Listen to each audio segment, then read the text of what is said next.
Isla Latania was a popular enough name that when you heard it, it seemed to relate to a certain person. It was fascinating.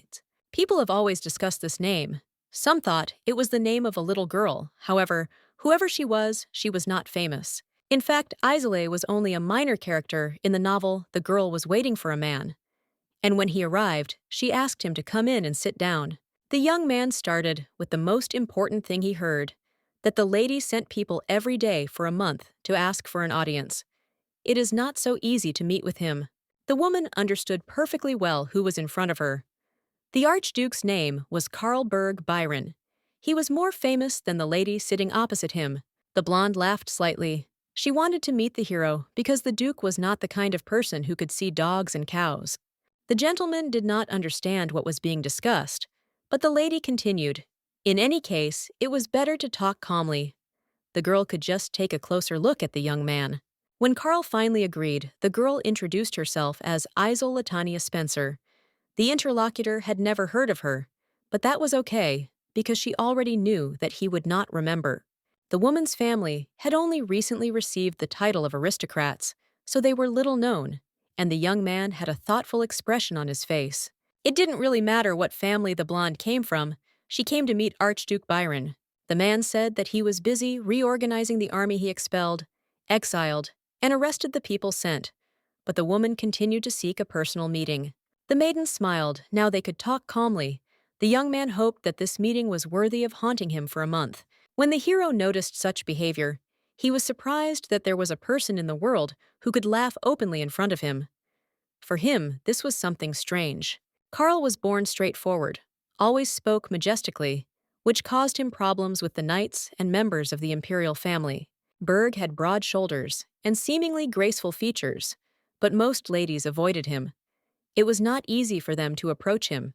The blonde asked Latania to start with the most important thing the lady needed help, and although she understood that the young man had no time at all, she intended to pay generously. After a moment's silence, the gentleman said that he wished to listen first. The lady calmly explained that she would do something simple, but that there might be a noise since the action risked being confused with a riot. The Duke could calm the people when the time finally came to act. The young man remembered that rebellion was punishable by the death of 3 generations of the family that had arranged everything. The woman seemed not to understand what she was talking about. Carl had no intention of becoming a conspirator. She was offering him to lead an uprising, and that was not normal. Calmly continuing to smile, the blonde understood that she had foreseen such a reaction in advance. Nothing could be done about it, considering the history behind the Duke's lineage. The House of Byron is a family of knights who have sworn allegiance to the imperial family for 500 years, and the men of their line were renowned for their steadfastness. It seems the hero got it all wrong. Spencer would just like the knight's power to protect her from the boundaries of law and authority. This is different from a rebellion that will not even be raised. Charles had every right to look at the situation as he liked, but it was best to assume that it was the salvation of the empire and the world, and surely the gentleman had long been aware that the monsters banished to the ends of the earth had begun to return, and something had to be done to ensure that the empire would not ultimately end up in danger. 15 days will be enough for the emperor's castle to collapse. The girl again asks for help, and in return, she will take care of the problem with the soldiers. The blonde promised to provide food for 500,000 soldiers. The hero froze. He had been trying to solve this problem for more than 2 months, and now Spencer volunteered to do everything. The lady would do all this for free, only on condition that she would receive help. The man asked again the prices for food, and everything else had risen sharply, so he did not believe it. Isla found what was happening quite logical. She was asking for help from a high-ranking person, so she was ready to pay the price. Everyone knows well what place the Archduke occupies in the empire. Under martial law, Byron has more power than the ruler himself. The man still didn't understand who was in front of him. He heard about the Spencer family. For the first time, she knew a secret known to few and set ridiculous conditions. It was interesting to know who was hiding under the mask of an aristocrat. The girl began her story, calmly saying that she had previously lived in poverty, but did not think that money was the most important thing. There was silence. The lady laughed, because she was joking. The funds helped her to capture the Empire's information network, buy a wizard and many mercenaries to fight the monsters. Spencer has no time, a lot of money, but she did not have time to use it. So as not to waste precious minutes, she asked to give her an answer right away. Without thinking twice, the Archduke gave his full consent to carry out everything. He also remembered that it had recently been mentioned that they were acquainted. The blonde looked closely at the lady's face again. He didn't remember all the people he had met in the past, so he wasn't sure of anything. There was a strange feeling inside. Spencer said that it had been about 10 or 15 years since they first met. The lady understood why it was difficult to remember. As a rule, people don't remember their childhood well, and besides, there was no opportunity to meet at a conscious age. The lady came closer, and bending over the Duke, she reminded him that he had been a coward as a child, but when she was about to return home, he said that when they both grew up, it would be good to get married. In the past, the heroine could have faced a real choice: adoptive parents who raised the baby for 20 years, or real parents who showed up by chance. Without hesitation, the lady would have chosen her biological mother and father, although she was grateful to her adoptive parents. But from an early age, she understood the truth of how everything in the world is connected with money. It was thanks to her family that the brunette accepted the truth faster than expected. Immediately after her adoption, they had twins, and all the attention went only to them. As soon as the girl grew up, decided to live separately, and ran away, then it became known what a miserable existence without money is. The letters with debts and bills had no end. When the woman was reincarnated as a child from an aristocratic family, she immediately rejoiced. It was her time to shine and not worry about anything. At first, the blonde couldn't understand how she had gotten so lucky, but then she got used to it. The only thing that bothered her was that the names of emperors and countries sounded vaguely familiar when she studied the books. Spencer pushed away the nasty thoughts. She didn't care if she was in a novel or a cartoon. All that mattered was money and a quiet life. For a while, everything was fine, but the world is not so simple. One day, the baby's father announced that they had gone bankrupt, and in an instant, the business went bankrupt. The woman did not understand why they had no savings at all. She did not believe it, but the fact remained a fact. Only the mansion remained even without servants. Everything would have been solved if the family had sold the roof over their heads. But the estate belonged to the Imperial family. Mother had prepared nothing but soup. Father Spencer said that for him, it was the most exquisite dish and promised to eat everything. Isolé also did not want to upset her mother, so she began to eat the soup. The dish was overcooked several times. This was another sign of poverty. The head of the family started talking about his chance meeting with Lord Vidgoda, an old friend of the Baron, and he wanted to know if he could help in any way. The woman was happy, but asked if her husband had decided to get involved in some dubious business again. He began to shake his head in denial, almost stuttering. The girl watching from the side realized that the showdown was starting again. Initially, the Spencer family business had not completely fallen apart due to the fault of the head. Just as the business was starting to pick up steam, a promissory note appeared out of nowhere, and when the man inherited it, it was difficult to fix. Spencer wanted to revive his family and started a business with his last money. He had great hopes, but in the end, he was deceived by a friend and spent all his savings. The Baron's wife smiled, saying that she would trust the young man. He immediately nodded, but that's how he got caught, letting the lady understand that he was really going to get involved in some kind of scheme again. The problem was that the gentleman really trusted people too easily, but he wanted to try this time because Isel had to eat and dress well. The blonde would have been grateful if she had been able to eat well, but even so, she was ready to accept diluted soup because it was from her mother. Spencer couldn't just give up the stupid idea he was doing. The Baroness kept pestering him. Many aristocrats died of starvation, thinking exactly the same way he did. For the first time, the lady began to wonder where she had ended up. She had no idea which of the works the new reality belonged to. The first incident occurred at the age of 4, when the lady realized that she had once seen in a book the same countries that surrounded the empire. The problem was that she could not remember the specific name. The blonde herself understood that it was necessary to remember the plot of the novel as soon as possible. She no longer wanted to see her father sad and see how he unsuccessfully tried to do something. Spencer wanted to know what events were coming for their family, so she could figure out a way to make money. She didn't want to live in poverty for the rest of her life. Early in the morning, when the Baron as usual left, Someone knocked on the door.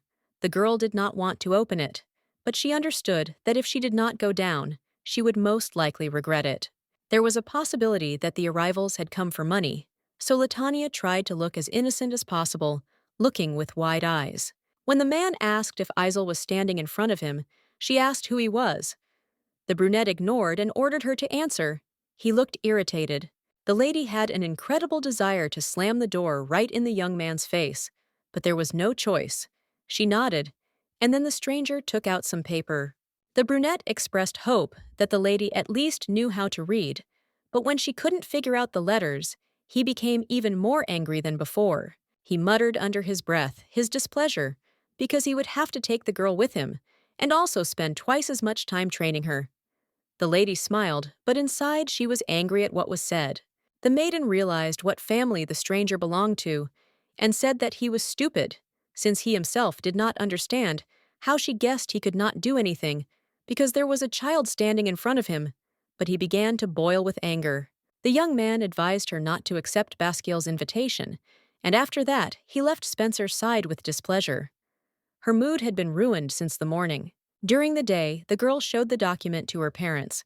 Beric asked if the little girl had read the contents.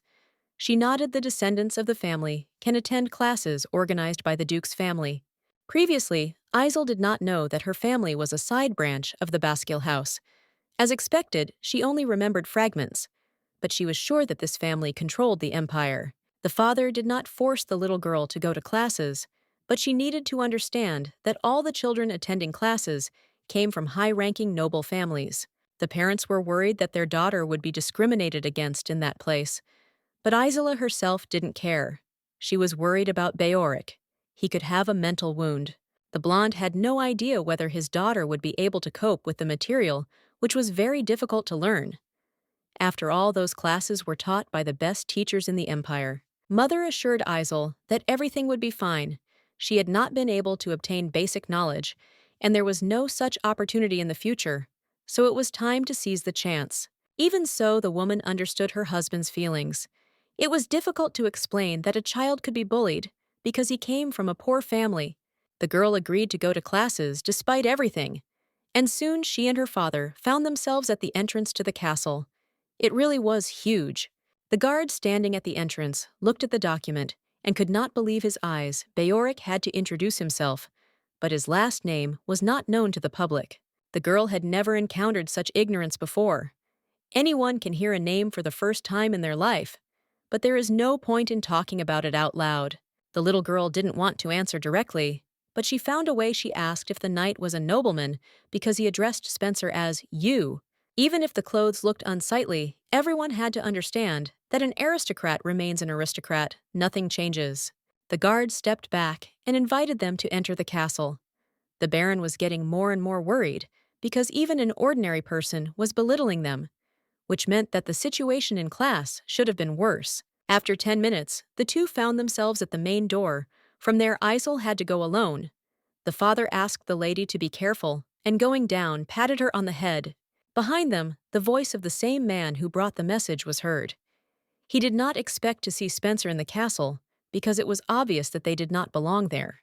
The brunette grinned evilly when he noticed that the nobleman was slow-witted. He later introduced himself as Gerald. His son was also supposed to start training. The girl felt disgusting.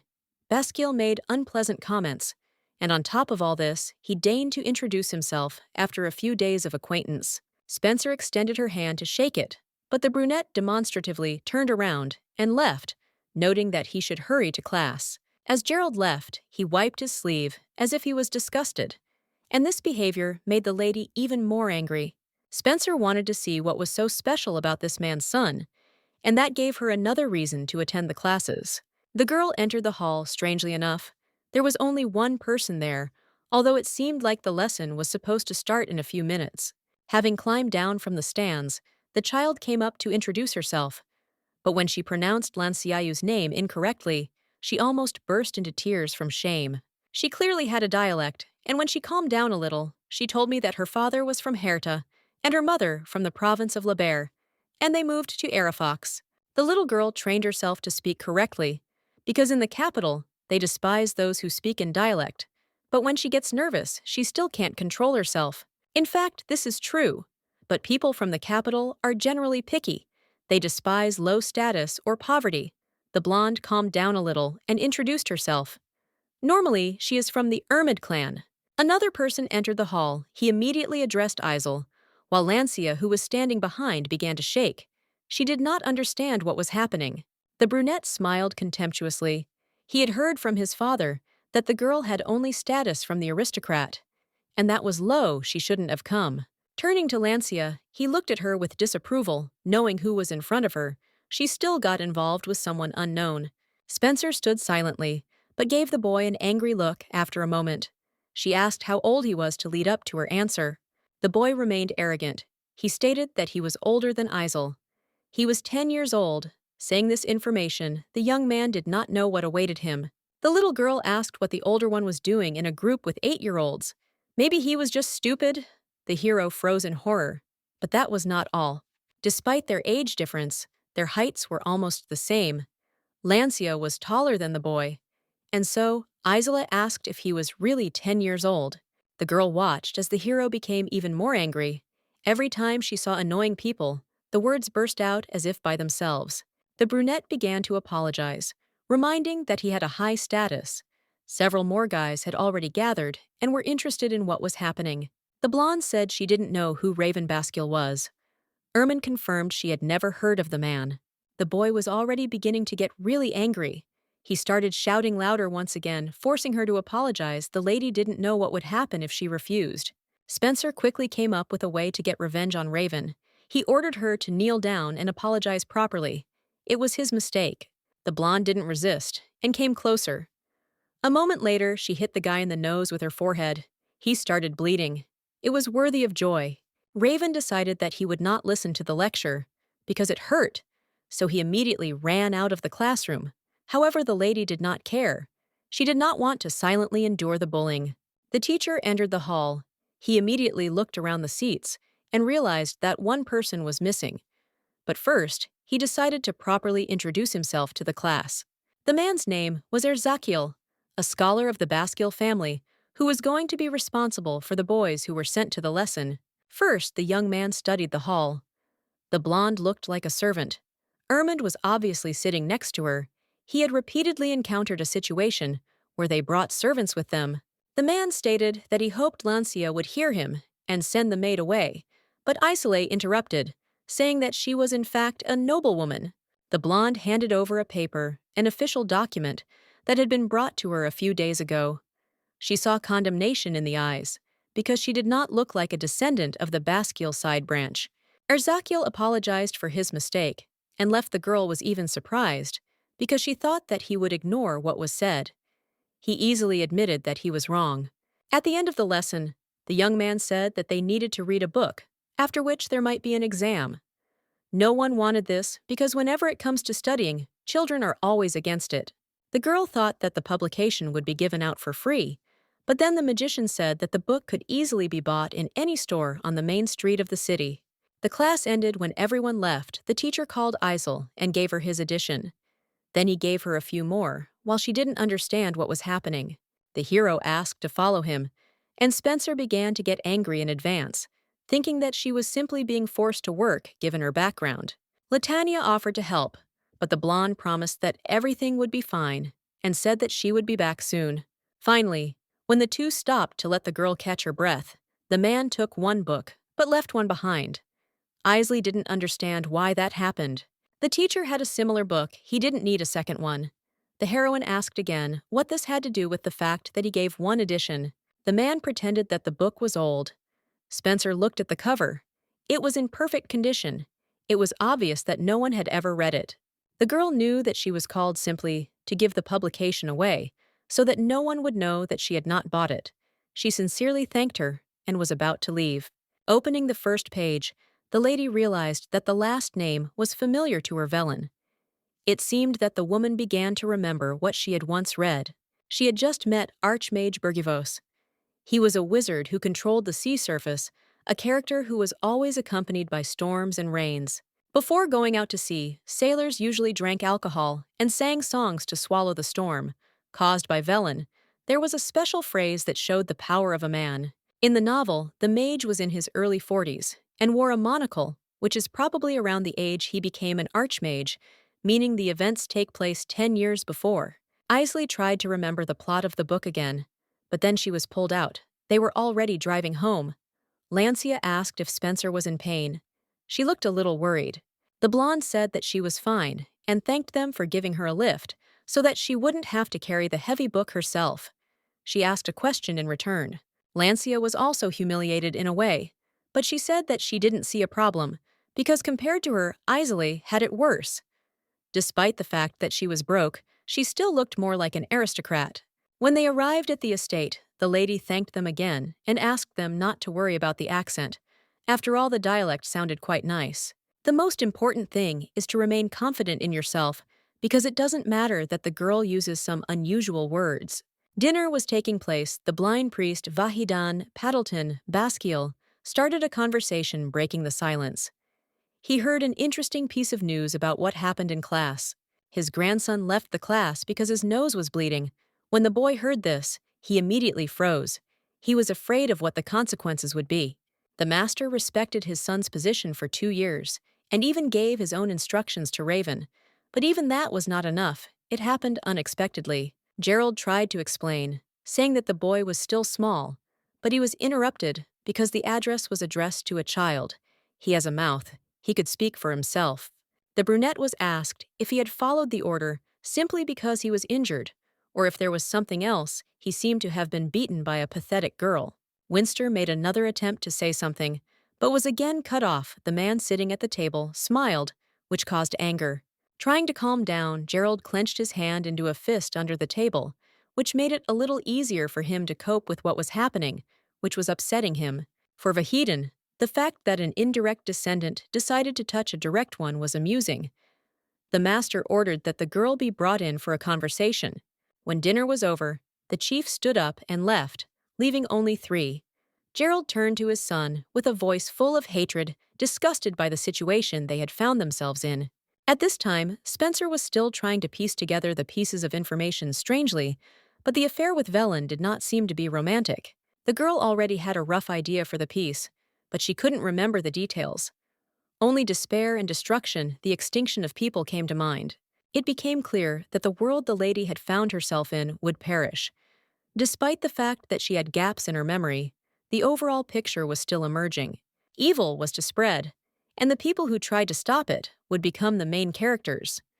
What was written on the pages would become reality. Spencer was afraid that she was risking her own life.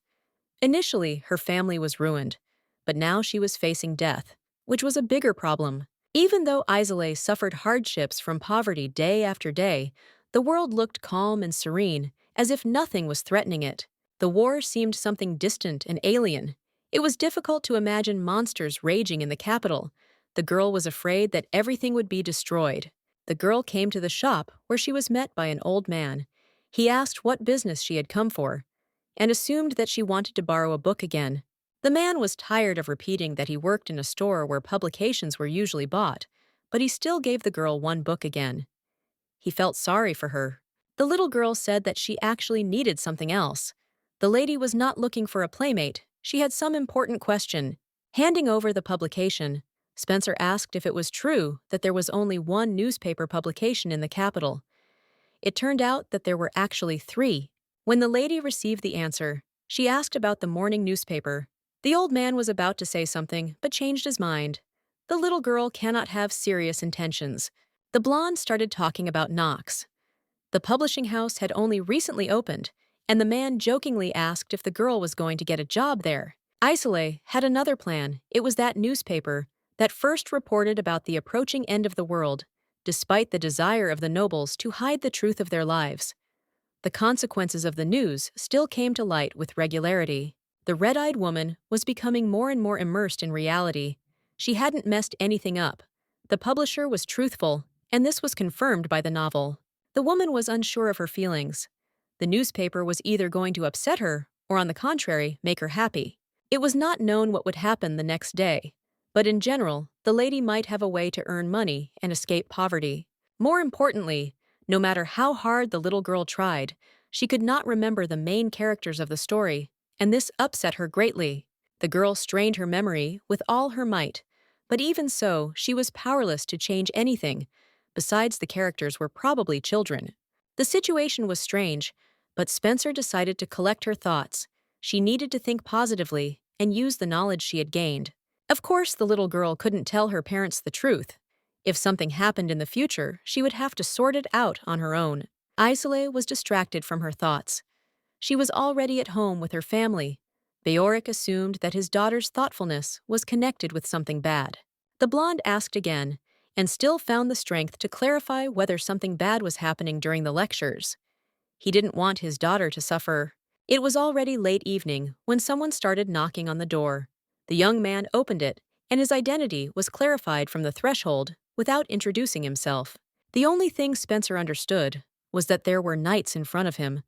One of them said that tomorrow the man would need to meet someone. Soon the young man noticed the coat of arms of the Basquiel family. He asked another question, but also did not receive an answer. He was simply asked again to come to the meeting place tomorrow. Beoric could not stand it. His patience ran out, and he shouted. The knights came at a late hour, which meant they should at least say who sent them and why.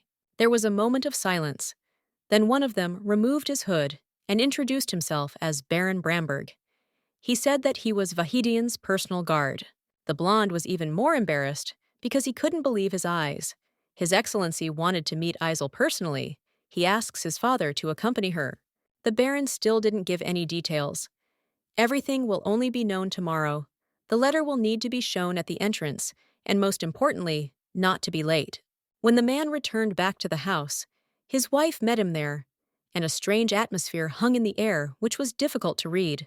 Latanya also came down. It soon became clear that it was all because of the letter that came from the Basquiel family. She was asked how it was all connected. When the girl realized who the invitation was from, she felt uneasy. She imagined that Raven complained to his grandfather, and he intervened. Still, Isel decided to tell some details, because in any case, she would hardly have a friendly relationship with that person. Raven tried to escape. He said that he had a headache, so he needed to get some rest. One of the knights offered to bring medicine. They still didn't let him leave the room, and this made the Duke very angry. He was going to deal with his studies later, but he didn't need it now. The boy started screaming that he would go crazy if he stayed in the room any longer. He was about to run out, but then Gerald appeared in front. The man was unhappy. It seemed that his son had already forgotten his words. He was obliged to stay in his room until the sun set, or until he received permission. There were attempts to explain, but Basquiel did not want to hear excuses. The young man promised to try better, but eternal promises only made the situation worse. Sheer shame was what Gerald felt. Raven didn't want to feel humiliated, but he asked for forgiveness over and over again, searching inside himself for some tiny hope. The boy promised that he would return to the room, and despite the headache, would study hard. The father was still dissatisfied. Even this arrangement did not suit him, because the scene had already been arranged. A servant came. He turned to the master, and for some reason he remembered Isel Latania. She was from a family that perhaps no one had heard of. When Basquiel asked what was the matter, it turned out that the girl had come with her father to meet with the head of the house. Before leaving Gerald through a book it was intended for preparing for exams. Beoric was a little worried about his daughter, and it was clear that due to her behavior, punishment would most likely be intended, and not a very simple one. It is unclear whether a man like Vakidman is capable of showing mercy in any case. Only time could show what the outcome would be. While the young man was thinking about how he would have to beg for forgiveness so that the girl would be allowed to attend classes, she remained serene. The little girl took the cookie and offered to share it. But Isel couldn't stop eating. She didn't have such sweets at home. The blonde was deep in thought when an adult gets involved in a children's fight. It's mean, which means she had to somehow get around him, hush up the situation. His lordship was waiting for the guests in his office. They were escorted by servants and told that they could now go inside to begin the conversation. Vakidman greeted those who arrived and asked them not to pretend that they were being brought to execution. Everything was fine, they should come closer, and nothing terrible would happen. There were bags on the table. The lady became interested in what was there while she was thinking. Basquiel looked at her carefully. The man started talking. Ceballos looked and burst into tears. Raven got tired of writing. It was more like stupid facts. The girl didn't understand what was happening. The blonde was asked if she was going to show her fear, because she said that she was afraid her feelings were logical, because they could easily get rid of her. Usually, children and adults froze at the sight of the master, but there was no embarrassment in the lady's eyes, even if she said it was true. Unlike his daughter, Beoric was full of worries and experiences. No matter how frivolous the old man's grandson was, it doesn't change the fact that he was beaten. He was simply curious to know about Latania. Many believed that the Spencers were a collateral line, the family name having been founded when one of the Basquiels ran away and gave birth to an illegitimate child. The man got to the main topic. Such a distant relative decided to hit Raven, and it was certainly not something he should have let her get away with. Beoric frantically began to offer to take responsibility for himself, but he was interrupted. No matter how young a lady was, she was obliged to answer for her own actions. While the man was still trying to object, Isel began to get angry. The grandfather really stood up for his grandson because of his nosebleed. After a while, the girl spoke up. There is a reason why the lady cannot accept the punishment, but it will not be considered acceptable. Vahidman watched the beauty. It was the first time he saw a child who looked at him and did not take her eyes off him. He asked to start talking, or punishment would definitely be chosen. Raven also did not behave very well, but the problem is that the lady did not tell why she deserved forgiveness. The old man said that the girl was obliged to write a letter of repentance. 2 sheets would be quite enough. It would need to be brought to the next meeting. There was silence. The beauty was almost not afraid. Everything was gone. Vakidman just wanted to see the one who made Raven cry at the very first lesson. The girl realized that the man seemed familiar to her.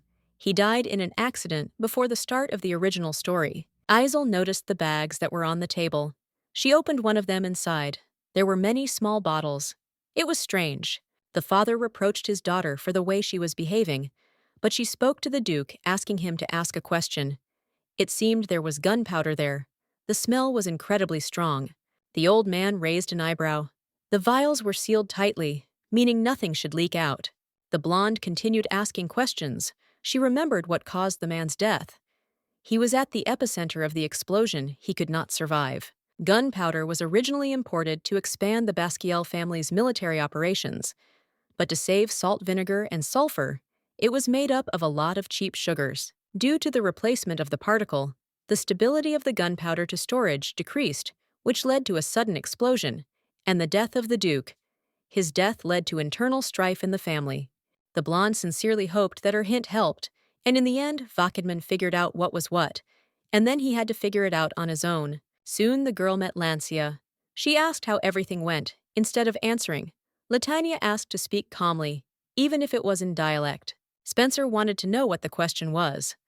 The blonde paused, looked around, and then came closer to repeat. Recently, the Baroness met with Duke Basquiel. It turned out that Ermund was very close to the Duke, and next time she asked him to notify her so that he could help. At last, Milady began to understand why she had got away with only a 2-page letter of repentance. Everything had turned out as well as possible, and she was happy about it. Lancia turned out to be much better than she seemed at first glance. They only met once in class, and she took such a risk for the sake of friendship. It seemed that the new friend was one of those who worried about everyone around her. The blonde remembered that they had an exam day. She hoped that everything would work out as well as possible. It turned out that the blue-eyed girl couldn't get through the book only 10 pages. This confused Spencer. There were a lot of unknown words, but not that difficult. When they handed out the sheets of paper with assignments, the girl realized that it would be easy. She didn't understand at all why, as an 8-year-old child, she should worry so much about studying. After a while, the heroine raised her hand to say that she had decided everything, but it turned out that the magician had been watching her closely all this time. Permission was given to leave, but the teacher also informed the lady that some important person was waiting behind the door. The girl wanted to refuse so as not to attract attention to herself, but it seemed that desires were pouring in. When the lady finally came out, she was met by a maid. She said that she would take the lady where she needed to go. The blonde still looked unhappy, not understanding what was happening. When the girl stopped, she saw Duke Vahadman in the distance. She didn't have time to say anything as a very loud explosion was heard. The beauty covered her ears, but she still felt uncomfortable. A lot of questions appeared, and a strange expression appeared on her face. She was scared. When the blonde got up, she realized that there was a transparent wall nearby. The Duke came up to her and asked if she was scared the girl was angry because he was smiling. No matter how stressed the resilient lady was, she would still be scared. The blonde assumed that Basquiat detonated the bomb just to test it. The lady asked what would happen next time, and the old man smiled, saying that he could do it again. The man's personality was really interesting. The girl had never seen anything flammable explode near her, and they asked her whether the explosion seemed strong or weak. Last time, Spencer said that she was confused by the sweet smell the family conducted an inspection, and it turned out that there was a lot of cheap sugar. The seller dared to deceive the Duke and put cheap gunpowder in order to reduce the price. The man distracted the lady from her thoughts. He asked how she knew that the sweet smell was something bad the children would never have guessed. Initially, Spencer talked about all this as if having a sweet smell was a problem again. The Duke repeated the same question. He was interested. The world seemed to freeze. Isolde realized that, judging by his expression, absurd excuses would not work. But if she told everything honestly, nothing would come of it either. The girl shrugged and said she didn't know. She had once read a book that talked about the main ingredients of gunpowder, and she had concluded that the sweet smell was strange. The Duke seemed to believe it. Even those who had worked in business for decades did not notice. But an 8-year-old child, having read the book, immediately understood everything. It is actually interesting. Spencer was shaking. The man seemed to suspect that he had been deceived, although the explanation seemed worthy, at least at first glance. The old man asked how the beauty had done with the exam. She said that everything was fine. Last time the lady had been punished, which meant that this time she would receive a reward. The Duke retained his position, as Secretary Bayorich would serve under him. He was quite good at business, and if he was taught a little, everything would be fine. Just by looking at the child, you can tell that the parents are even better, so the appointment of the man to the position is the merit of Spencer Jr. Vahidman took an envelope out of his pocket. He invited his family to his birthday, which was supposed to take place in a week. This was purely his wish. There was silence in the Duke's estate. Gerald came into his son's room. He was very angry because it seemed the exam results had arrived. The boy failed to pass even the first test, which meant that he was not capable of anything, although from an early age he received an education that others could not even dream of. It took Gerald about 2 days to get up. He handed the child the sword and ordered him to break it. The brunette immediately began to cry and beg him not to do it. The Duke did not listen to him. He left and said only that every person must be punished for his mistakes. No one was given the right to choose. Lancia was happy that she came to the banquet with her friend. For the first time, usually no one wanted to talk to her because the accent always comes through. The girl couldn't help but notice how beautifully Spencer was dressed. She looked very much like a fairy who came from a beautiful forest. Of course, the lady complimented her back, but it wasn't the same because Ermin didn't consider herself beautiful, considering that she also spoke incorrectly. The heroine could have agreed since 80% of the Empire's population were blondes.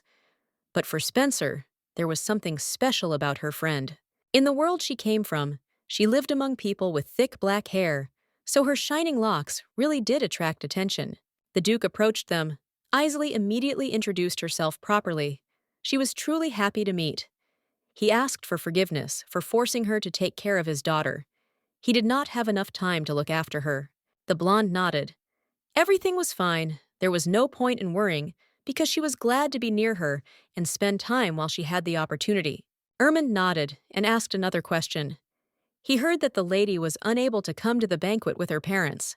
It just happened, although initially there was an opportunity for everyone to go together. Lily, who was already feeling a bit unwell with a slight fever, so Bayorich stayed by her side to take care of her. Isolde found herself alone in the large banquet hall, which must have worried her a little. The man said that while at the banquet, the lady could come to him with any problem. He would be her guardian, after which he left. Many people were talking about the prince who was supposed to come. Only Isolde was not interested in a stranger, considering that she had never even seen him. Lancia would also like to marry a prince.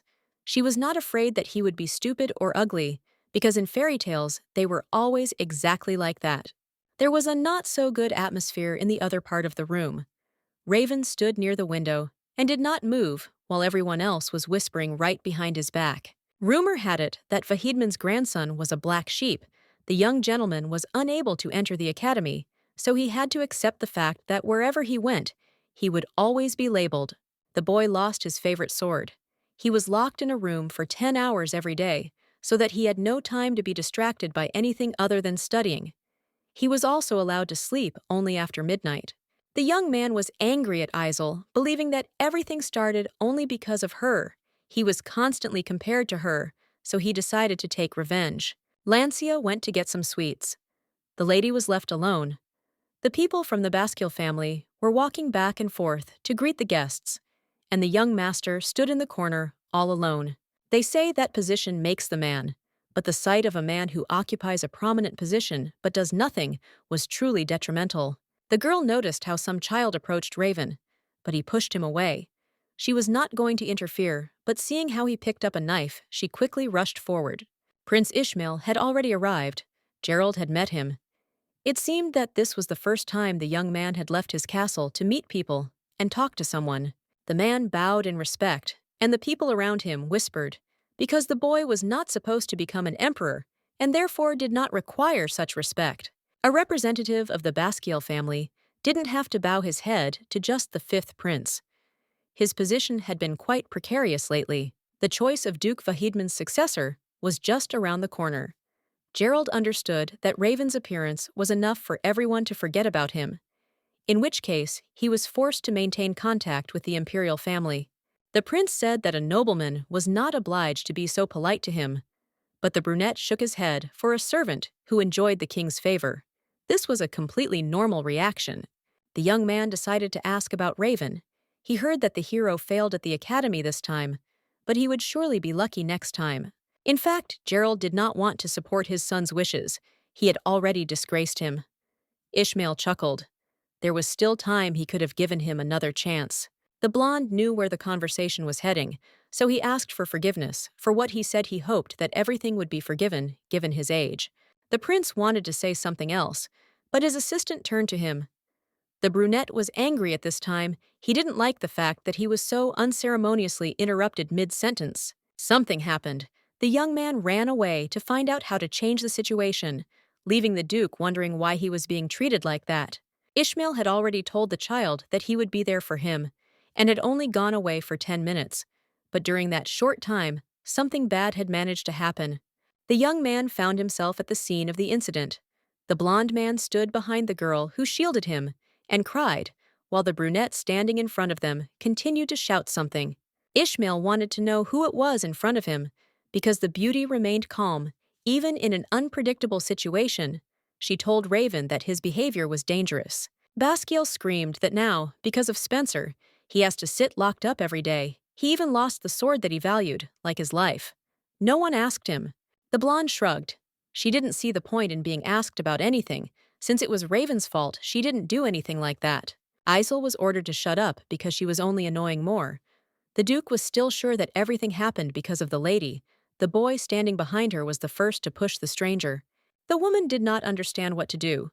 The young man asked her to give him the knife. Otherwise it would only get worse. He was not going to go into details. If Spencer didn't follow the requests, then she could end up with the same scar on her face as the one on her hand. The situation was slowly getting worse. It was time for the girl to move away. But she stood and continued to protect the boy, as if they knew each other. The stranger standing behind was sobbing as if it was painful for him. The beauty realized that she couldn't just leave like that. She introduced the young man as her boyfriend. Both of them froze with wide eyes. Once again, the lady asked to stop the hysteria, because there would be even more problems again. They did not listen to her. No one dared to tell Raven what to do. The boy wet himself out of fear, although for an 8-year-old child, this was nothing to worry about. So the lady simply did not pay attention to it. The girl was wondering how she could get out of the situation. She was lucky that other generals came. One of them was a child, but his assistant could somehow help. The brunette decided to act quickly and not talk anymore. He rushed at Spencer because of this. She, along with Carl, flew back straight into the pond. When the man pulled the two out of the water, the beauty tried to catch her breath. She was invited to a banquet, but in the end, it all ended with a cut hand and a fall. The blonde stood up but almost immediately sank back to the floor. Carl began to cry even harder, asking the stranger not to die. He always reacts too strongly to everything. Burik came to Gerald. Although he should have stayed at home, he learned about what happened to his daughter and could not help but come as soon as the opportunity presented itself. The servants immediately asked the Baron to be calmer. He risked finding himself in a difficult situation. The man almost immediately rushed to the bed where the girl was lying. Her face and body were pale, her clothes were stained with blood. They didn't even bother to stop the bleeding properly. Gerald explained that Spencer was not badly hurt and asked not to worry, but the young man interrupted him. Seeing his daughter in such a state, he was not going to listen. Looking with an angry gaze, the hero rebuilt the situation. If Raven had returned covered in blood, then the Duke would probably have been no less worried. Wounds always look deeper in the eyes of a parent. Even though Spencer's business went bankrupt and he cast aside his aristocratic pride, he still tried his best to protect Isley from a dangerous environment. After he received the news that his beloved daughter had fallen into a pond and been injured while going to a banquet, he could not stand by. The man loudly asked where Raven was, but he was not answered immediately. Even if he did something wrong, there was a wall between Basquiel and Spencer. Their status was different. The brunette explained that he had already scolded the child thoroughly and sent him to another place. Beoric did not calm down. He was going to personally find out what happened in the hall. The Duke didn't like what was happening. He noted with displeasure that they were not equal, but the blonde was already on the edge, so he grabbed the young man by the throat, asking how they were different. The blonde wasn't joking when he behaved like that. His daughter wasn't able to change her bandage because she was unconscious, but the man dared to continue thinking about inequality. The brunette did not want to listen to lectures from someone he was not interested in, so he ordered the guards to grab Beoric and drag him away. The hero did not calm down, even like that. He ordered Raven to be brought in to hear once again how the events developed. Gerald got angry. He would not allow his son to be touched, knowing what the consequences could be. The man called more knights and ordered them to seize the one who behaved disrespectfully. The voice of Vahidman was heard. For some reason, he sided with Beoric. The voice immediately subsided. The young man asked again what his father had forgotten in the room. The old man straightened his son's collar and said that, even so, they both did the wrong thing. The blonde attempted to explain, but of course, no one listened to him, and a strange silence hung in the room, which lasted for several minutes. Having cleared his throat, Gerald tried to send the gentleman away, under the pretext that he was already very busy. There was no point in wasting time on trifles. It would only make the situation worse. Passing by, the Duke bowed his head and asked the Baron for forgiveness. It was not the children's fault that their parents had not raised them properly. He was sorry that Isel had suffered. Gerald didn't understand what was so special about the fallen aristocrat. The prince's voice was heard. He came, too. The girl doesn't deserve such words. She deserves more. The conversation turned to the knife, and a few seconds later, Byron's knights arrived, which was a little disconcerting because the man didn't think the situation would end exactly like this. Knights are known for being able to take on 5 warriors on their own. The boy didn't understand why they were following the boy with white hair. Only after some time did the realization begin to come that Raven had touched Byron himself. The boy lowered his voice. Isel was his benefactor because she stood up for him. The blonde remained calm, but what he said was real. He asked not to speak badly about the girl. Otherwise, Gerald risked losing his tongue. The prince froze, yet he began to realize that he should not have brought Carl to a place where he did not belong. He had overreacted even more than Beoric. Even if the heir of Duke Byron himself was great, it was not worth insulting Basquiel's son right in his presence. If the man got angry, then real difficulties would begin. The brunette, as usual, tried to back down, but also reminded him that he couldn't say such things. Carl interrupted. Aristocrats don't apologize, and he was just following the rules of etiquette. The boy once again witnessed the Basquiel family's pride, and it was actually disgusting to him, Gerald casually using derogatory words towards the defenseless girl. Ishmael assumed that the young man had a fever. Since he spoke so fluently, usually due to shyness, he could not even put 2 words together. The blonde wished to adhere to principles in the future and be more careful. The Duke asked to bring Raven. He is not a 2-year-old child. and therefore could fully account for his actions. The master asked him to tell how everything happened. The boy was asked to apologize. He started to say words, but also tried to justify himself. The gentleman gave him a displeased look and cut him off, reminding him what was originally required. The Baskill family had to be held accountable for what happened, so the Duke apologized. Beric nodded. He agreed with this arrangement and did not think of making trouble anymore. Isel will definitely receive proper treatment. The wound will not leave a scar, the man exhaled. He thought he raised a man, but he turned out to be a beast. The old man could not believe that someone worse than a street thug could be his son. Gerald began to shout, expressing that he had done nothing wrong, but he was ordered to shut up. The man was stripped of all his powers and ordered to go into a room from which he could not leave without permission. All he could do was agree and, gritting his teeth, leave the room. When there was silence, the gentleman offered the young man a cup of tea, at which time Carl approached the bed on which the girl was lying. The boy looked straight into her eyes and then whispered that she was like a prince on a white horse. The prince raised an eyebrow in displeasure, because Byron should have taken that place. The blonde didn't listen until he decided to ask a direct question. Earlier, the girl called him her boyfriend. It could mean something. Then he stopped crying because he didn't understand.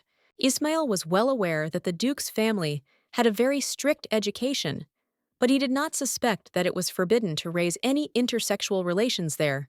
Carl realized for the first time that he had a lover. The young man repeated that they would have to get married in the future and did not listen to any persuasion. The prince was even starting to get angry. It's an old-fashioned ideology that if two people meet, they are obliged to get married at least after some time. Carl talked about his beloved, but could not stand it, and fell onto the bed. His face was burning due to the high temperature. Gerald walked down the corridor with a dissatisfied expression, followed by his son, grumbling that he had never regretted so much that he had brought the young man into the world. He was pathetic and stupid. The boy began to shake with fear. Tears welled up in his eyes. Not only could he not take care of himself, but he was also putting a spoke in the master's wheel. The man was truly sorry that this child belonged to him. He wanted to say something else, but quickly realized that it was useless, so he left his son in the corridor and left. The girl gradually began to come to her senses. She remembered that she definitely passed out after she fell into the water. The first thing she noticed was Carl lying next to her. It was assumed that the young man was simply frightened, so the lady decided not to touch him. She quietly got up and was about to leave when she was stopped and asked if she was awake. There was a blonde guy behind her. He wanted to say something else, but the lady was too tired to talk about anything. Running closer, he introduced himself, but his name still meant nothing to the girl. There was a rustling sound, and Ishmael realized that Byron had been in the room the whole time. He must have had something to say, although it seemed that his shyness had returned. The beauty came up to put her palm to his face. It was red. This meant that the young man was feeling ill. He had a fever. This is quite logical after an unexpected fall into the water. The boy could not come to his senses after the touch. Ishmael asked him to introduce himself. He did as he was told, and hearing the girl's name began to smile. The lady raised an eyebrow, wondering what she had said that made the young man immediately blossom, and he enjoyed talking to the lady. The next question was about the girl's age, when she answered that she was 8 years old. He smiled, saying that in 12 years they could do something. Ishmael laughed when he heard that the young man wanted to get married. After a while, Spencer explained everything. When she talked about the relationship, she could not think that everything would turn out exactly like this. The heroine focused on the golden hue of the eyes. She had never seen such a color in her life before, but the eyes seemed painfully familiar. The blonde heard the apology, but asked not to say it, because she herself gave false hope. The boy said that he was ready to help with anything if the lady ever had any problem. Byron was even ready to give his life. Shaking her head, the heroine was about to refuse, but froze, asking the last name again. Only then did she begin to remember what was what. In front of her was the protagonist, a character who survives in a ruined world, kills the Demon King, and becomes the emperor of the next generation. The girl clearly remembered how he was described in the book. Even when the sword cutting through the air, striking the hiding monsters, his gaze was as sharp as that of a beast. Now the woman was confused. The shy boy standing in front of her was the very knight who literally saved the world. Everything matched from his first name to his last name. It was hard to believe that the existence of a bright future lay on the fragile shoulders of an 8-year-old child. Something terrible would happen in the next 10 years. At the next lesson, the teacher announced that the exam results would only come in a few days. All the children in the room, for some reason, were incredibly gloomy. Even Lancia. Spencer turned to her friend, clarifying what was wrong, and she just started crying and saying that she had screwed up big time. It wasn't a dialect, but a cry from the heart. The girl didn't pass the test, she failed, and didn't know what to do. The blonde suggested just accepting the fact that not everything is so good.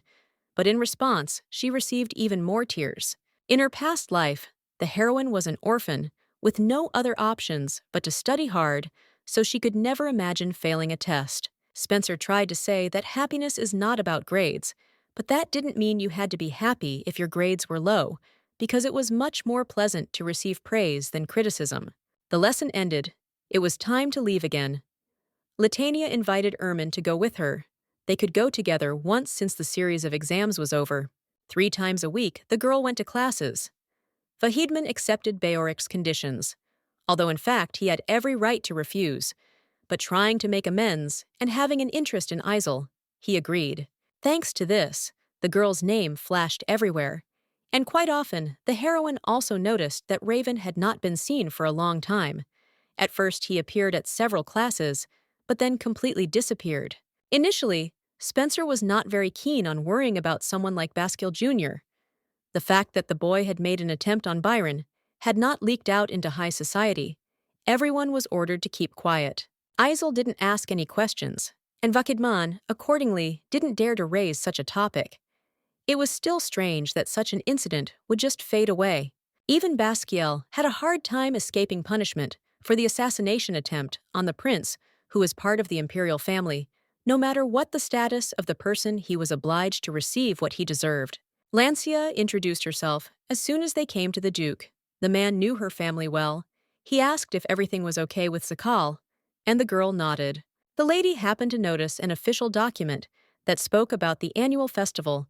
She decided not to ask questions for now, and instead began to eat cookies. The girl handed over a piece of paper with an assignment which was carefully looked over. Now an exam awaited her, not lessons. A handsome young man with blue hair entered the room. The gentleman asked to introduce himself. The young man's name was Elias Ilgert Vesianitzel. Spencer quickly ran through the contents of the book in her head. This was the man who was the main character. In the book, the main character was in love with the lady, as well as many others. She was the only one in the universe of the novel who had a harem she could afford it. The woman was very smart, had a good memory, and in addition was good at shooting. Her skills with a bow were based on spiritual power. Elias did not need anyone's help. The character had an important skill, but Spencer couldn't remember. She only remembered very well that she hated loss for a number of reasons. Yulgert eventually died at an early age due to being in league with the enemy. She did this because her younger brother was taken hostage. The girl wasn't sure how it was all connected, but she didn't know who would love a man who ended up taking his own life. That was still to be figured out. It was not clear why Elias was introduced as a boy. Perhaps he was her younger brother, but then he should be 10 years younger. That was the age difference between them. The blonde was asked why she was looking so attentively. A solution was found. The man was simply very handsome, but even so, he did not like this. He noted that this was not the most appropriate for a compliment. 10 minutes passed when the heroine started talking. She heard that Isole prevented an accident. She thought it was an accident, but Elias said that everything doesn't work out that easily. The Baroness's face reflected all the questions directed at the Duke. This teaching method was not real at all. The blue-eyed woman said that their meeting was over. The second part of the interview would take place at the workplace. Yulgert didn't explain anything. She just smiled and said that the first stage had already been completed. Baskiel recommended Spencer for the position of assistant. The girl didn't understand she was only 8 years old, which meant there was no point in it. Age doesn't matter. The most important thing is the skills a person has. In some ways, Isley agreed, but she still wasn't sure that a small child would be able to do anything. At that age, children just go to school and play with toys. Blue-eyed continued, all the people who recommended Spencer highlighted the same qualities of hers. They said that the girl had a good memory and that she grasped everything quickly. Besides his excellency, the outstanding abilities were also noted by teacher Velen and parents. They were confident that the lady would cope with all the tasks perfectly. Being an assistant did not mean that the beauty would have to follow her mistress around. They would have to meet once a week, the work would be. Instead of lessons, this would not affect the overall learning process. It was never said where all this would happen. There was almost no information, and the girl would be lying if she said that it didn't upset her. The Duke volunteered to explain the essence in a few words, but it will be necessary to find out what the exam consists of, and find the answer to it. It will not be too difficult. The girl frowned with displeasure. She was only 8 years old, but they had already given her a test that was beyond her capabilities. She didn't know if she could pass the test, not fully understanding its essence. A week passed. The beauty was taken to the mine, and she began to understand what was what. Although she still didn't like it, she had to go there right inside. The blonde wasn't sure about Lass's sober thinking, because there was no place for a child in such a place. It was dangerous work in the mines, was only for adult men. Previously, during slavery, only slaves worked there. The lady didn't want to breathe dust the most, but she realized that it seemed she had no choice when the conversation turned to what Elias was doing. The girl took out a book. She decided that it would be much easier to demonstrate, and explained that the work consists of creating maps. She creates maps by walking through places where there are no roads yet, and then marks them. Now, Spencer remembered the distinctive skills that the lady possessed. She could imbue arrows with spiritual power, or she could create or read maps. She served as a compass. The only thing the beauty didn't understand was why they took her away too, considering that the lady was doing quite well herself. The woman handed over the card and asked to transfer the data onto a piece of paper. This matter seemed really important. It shouldn't be given to a child. Isel tried to back off, telling how she had never done anything like this before and didn't understand what was going on. Yulgert remained calm. It was true that it was dangerous to go into the mine itself, but that was why the little girl was left outside. She breathed a sigh of relief, glad that she would be left alone. There was still a lot of speculation about why the heroine was hiding her true gender. She hadn't done anything wrong, but there was still a problem. It was decided not to ask unnecessary questions, so the lady went to do the task. The work turned out to be more than expected. When she wrote, it seemed, or the earth moved. The maiden jumped up and decided to hide, because she thought about an earthquake. To her surprise, all the people outside remained calm, although everything should have been different. Elias's voice was heard asking how the woman ended up there, and she didn't know what to answer, only muttering something about how it seemed like an earthquake had happened. The blue-eyed woman smiled. She didn't tell, but not far from the mines, there was a firing range for weapons every time. During the exercises, the ground shook. Elias tried to calm the girl down with a simple explanation. The training ground was far away, and the place where she worked was quite deep and solid, so nothing would have collapsed anyway. The local miners were already used to it, which meant that Spencer had no reason to worry either. She changed the subject and asked to follow her to see how the work was done. After some time, as soon as Vesyanitzel looked at the cards, she said that everything was fine. The girl was allowed to go home.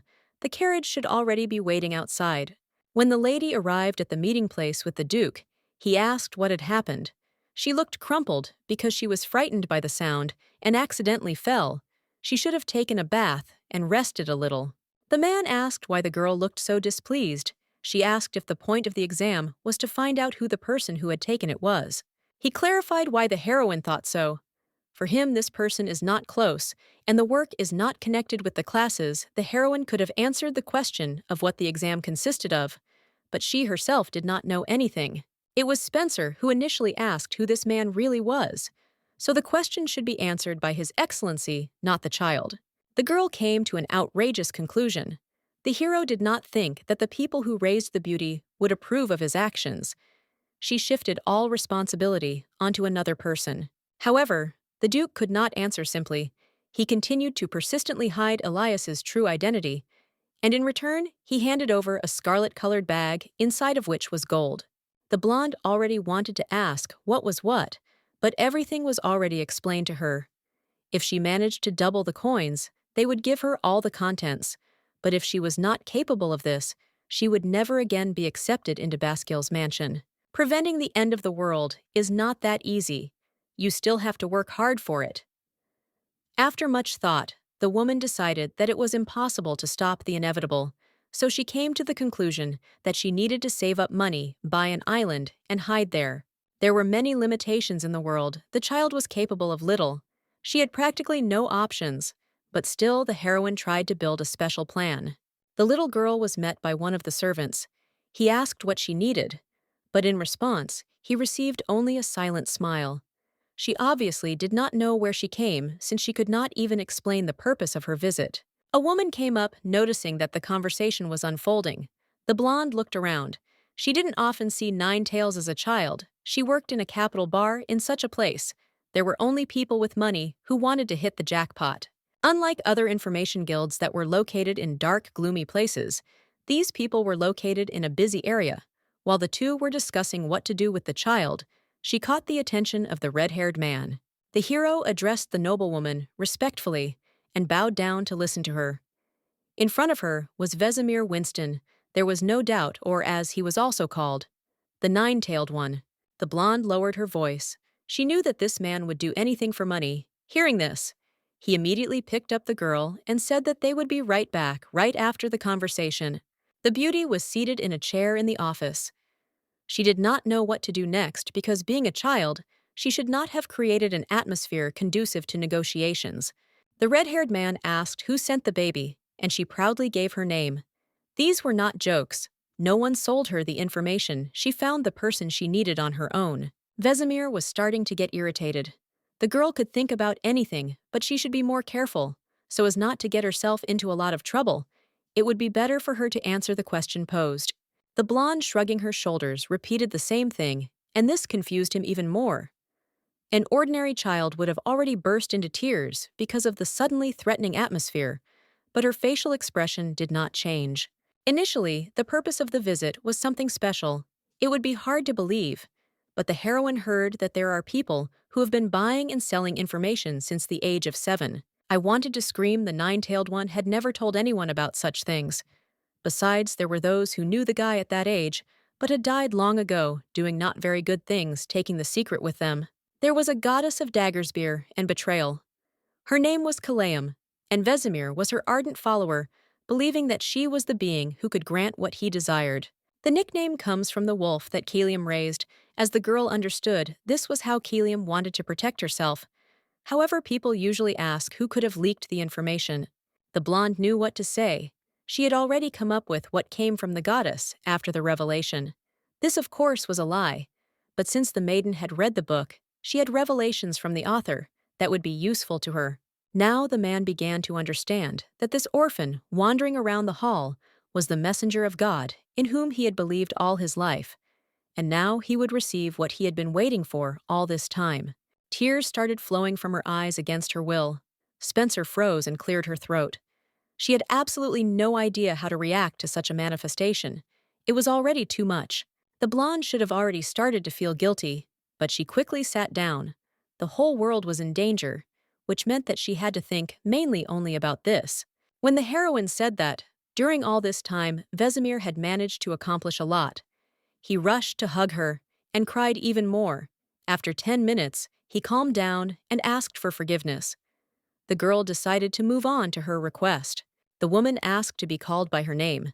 The man assumed that she wanted to keep her message a secret. He did not rise from his knees because he wanted to continue to show his respect. There were still doubts lurking inside, as far as Spencer remembered. The book described the red-haired man as a very cynical, straightforward, and cruel person. Perhaps he had changed. Standing up, Isel pulled out the intrigue and then told everything as it was. The world was in danger. They could talk about it, but if someone else heard about it, they would take them for crazy. The young man nodded. He doesn't know if the end of the world will come, but since the girl came to him, it means it's true, and he believed it. The lady needed information. She asked to go somewhere. The man still had work to do, but he quickly agreed to leave. Isley found him for the sake of world peace. He couldn't sit back. It wasn't a problem. When the young man grabbed a piece of paper, he ran out and handed it into the hands of his boss. It said that he wanted to resign. Cooperation was not very pleasant. The girl asked where Winston got the letter from. He just shrugged. Usually every employee carries it under his heart, just so that it is close by, just in case. The place where the Baroness was heading was where thousands of lives intertwined, where there were many different trade offers, a place where there was big money. At first, Winston did not understand how they ended up in the largest investment company in the capital. It was time to go inside. The man did not ask questions, knowing that he was doing everything right. There were many different people inside. They had one goal, and what brought them together under one roof was money. It was important to each of them. In the end, everyone who arrived had the desire to earn more money in the end. Isel had the same goal, so she could not blame them in any way. The girl brought with her the bag that the Duke had given her. She thought that his task was specific, but looking back, she realized that it was quite easy and would be within her power. Even so, the bag is filled to the brim with coins, and it will be difficult to double everything. But judging from economics lessons, no one has ever asked to double money in a short time. Weidman mentioned that the girl had no chance of returning to the estate. If she lost everything, she left a piece of gold at home, and of course took everything else with her. The man addressed Isel as a mistress, and she decided to leave things as they were and not waste time on swearing. She pointed her finger forward, where she wanted to invest. The girl repeated again that she needed more money. Vesemir thought that people themselves should give everything to save this world. It was a kind of donation. The blonde thought about it because she couldn't explain everything directly. She heard that the guy had lived in dark alleys since childhood and wandered around all sorts of streets. That's why he was such a simpleton. Unfortunately, no one would give money so easily, only if she said that all this was for the sake of saving the world. Isel quietly whispered that she should under no circumstances reveal what she was doing. For a good, peaceful future, something more than faith and belief is needed. In the end, the world can be saved by money and faith. It is worth being careful and moving forward. In any case, Isel was only aware of what would happen in the distant future. But that didn't mean she couldn't choose a good investment. She had to be prepared for everything. The end of the world will not happen in one moment. Usually some good things happen first and then some more. The first thing that comes to mind is hunger, and that's scary. With its bony hand, hunger will first touch the provinces where there are years of poor harvests. The book often mentioned the story of how many people suffered due to lack of food. The girl was going to invest in the cooperative guild of Revendell they sold, and bought grain fruits and vegetables in huge quantities. And this was exactly what could become the first step to salvation. Finally, it was their turn, and the two entered the office where they were already expected. The girl almost immediately said that she wanted to invest. The brunette smiled, but her answer certainly could not please with investments. It was best to seek a separate consultation at the reception desk. The man pointed to the little girl and said that she would be the one investing the money. When the woman realized that she was a noblewoman, she immediately began to offer to look at all the terms of the deal. Of course, the heroine didn't like the sudden change in mood, but she consoled herself with the fact that in a place where coins rule everything, this is normal. The heroine put her bag on the table, from which gold bars poured out. This made the brunette stunned even more. She began to ask where exactly the lady would like to invest. The news was shocking. The beauty said that initially, the first step was to buy grain in the southern granary. There was no way around it. The woman called the person with whom she could continue discussing the deal, and he said that he would do everything to ensure that no problems arose. When everything seemed to become clear, the blonde asked to take all the grain from the southern granary to the mansion. In a week, some of it was supposed to be shipped. Nodding, the heroine turned to the red-haired man, and he picked her up in his arms. It seemed that the first task was finished. Now it was necessary to spread the information. It was something like rumors. The man suggested spreading a rumor that there would be a bad harvest. Spencer had a better idea. She needed everyone to know about the upcoming festival that would happen in the capital. Winston, quite logically, did not quite understand what benefit this would bring. But the girl was in no hurry to explain. She simply knew that a lot of things awaited her in the future. Beoric was surprised when he saw the people who arrived and unloaded the sacks. He asked his daughter where so much grain came from. Their storage was filled almost to the top. Looking at them with an innocent look, the beauty said that she bought what they were now seeing. The blonde was even more surprised. and asked where Spencer got the money for all this. The Baron's family, whose business had failed and who were desperately poor, could barely afford a single grain, and for a long time they survived on some soup and stale bread. Things changed quickly now that the girl works as a secretary in the Basquiel family. She no longer has such problems. Beoric tried to find out who gave the girl the money. The man who had lived in the world much longer knew that sometimes unscrupulous people used children to transport money and launder it, and since they were dealing in a fast-moving commodity, they might have slipped Isel grains. It became clear that the worries had crept into the young man's head. The girl explained that Basquiel had given the money, he had given the task of doubling the gold, but if it was lost, it would no longer be possible to return to the mansion. Spencer had a vague idea of why she had to give her such a task, knowing that most likely nothing would come of it. The heroine thought that her idea with the grain was good. As a rule, such a harvest was cheap, so unless some natural disaster or something else happened, it hardly increased in price. It would be difficult to double the price in this way. Lily stroked her daughter's head. She clearly had some kind of plan. It would be better for the father to stop worrying and rely on the knowledge that the little girl had. Exhaling, the young man admitted that it was really better for him not to get involved in matters that he had nothing to do with, and asked if there was anything he could do to help. Spencer had some sample assignments prepared. She wanted to deal with people who did something related to milling grain and malting. Later, the man went to meet the Duke. He said that his daughter had bought grain and showed a paper where everything was indicated. All this was taken for some specific purpose. Vahidman thought he had never taught a lady such a concept, but he liked it. Isley was taught simple economic concepts. There were no complex investments in the lessons. The old man thought it was all a bit strange, but he really wanted to see how things would unfold, as the child was still acting unpredictably.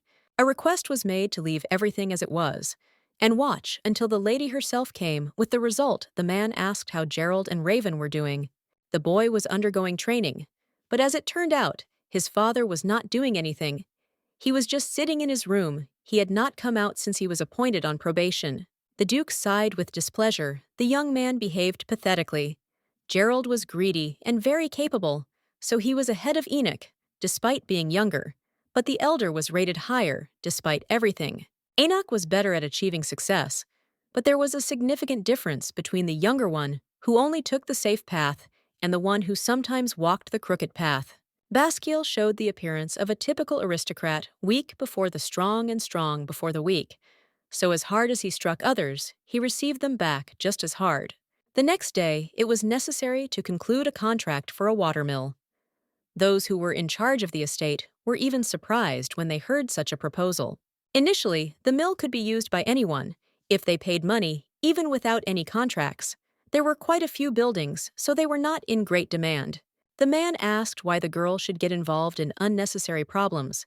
He personally did not see the point in it, remembering what the conditions actually were. The little girl couldn't even explain it properly, or rather, she just didn't want to do it. She said that it had to be that way, and didn't say anything else. The red-haired man smiled. Everyone has the right to use the mill without signing a contract. You can just pay, and then do whatever you want. The blonde nodded. The man was very surprised by the fact that she knew about this, but still wanted to sign a contract, and was even going to make an advance payment. It seemed that chaos was going on in the beauty's head, because she was doing something that could have been skipped. The little girl showed 2 fingers as a sign of how much she would pay.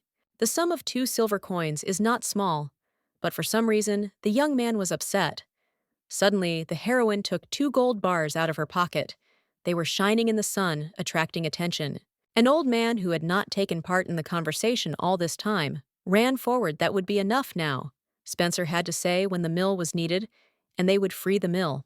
Isel hasn't named a date yet. She said that she would tell everything later, and the meeting ended, and she went to another point to carry out another part of the plan. Beoric calmly asked if the little girl really needed to buy all the mills. She nodded.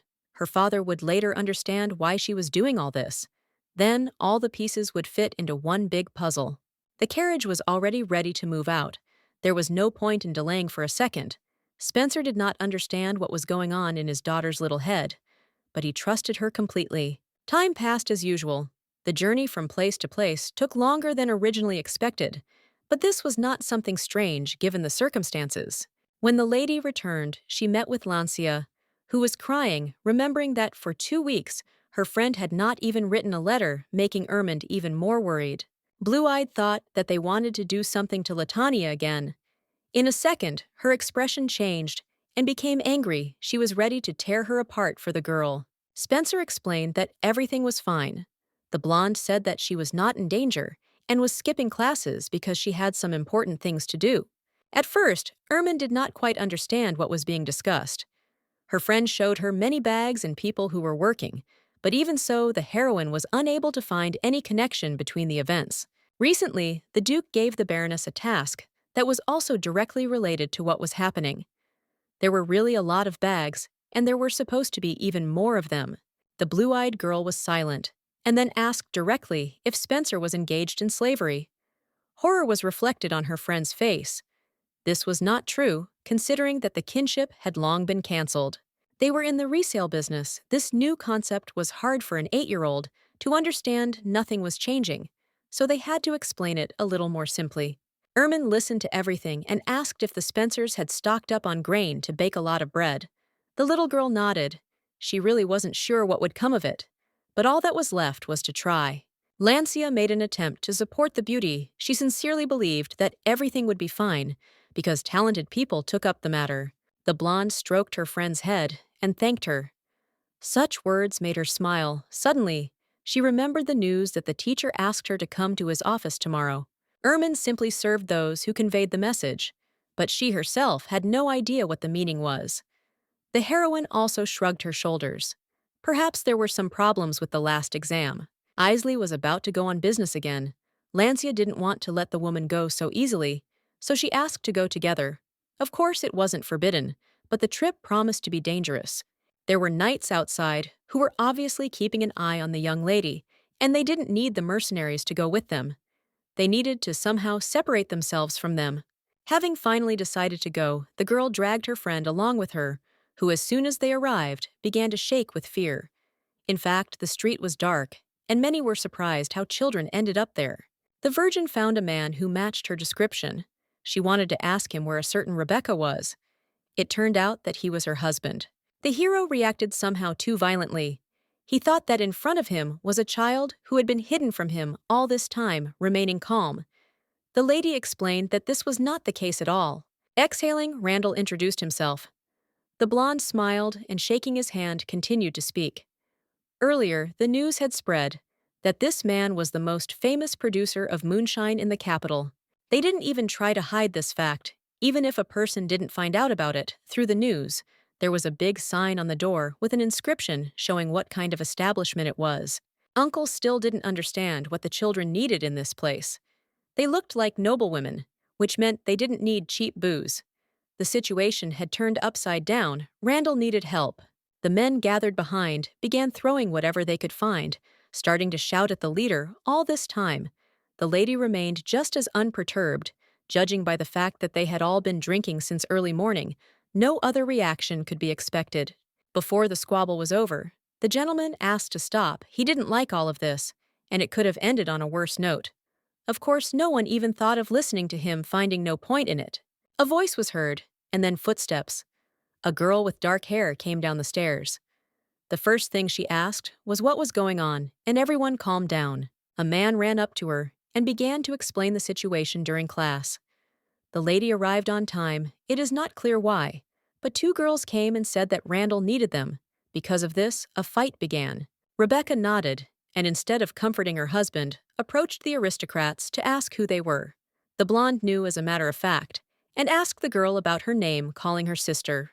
The sweet address melted her heart almost immediately.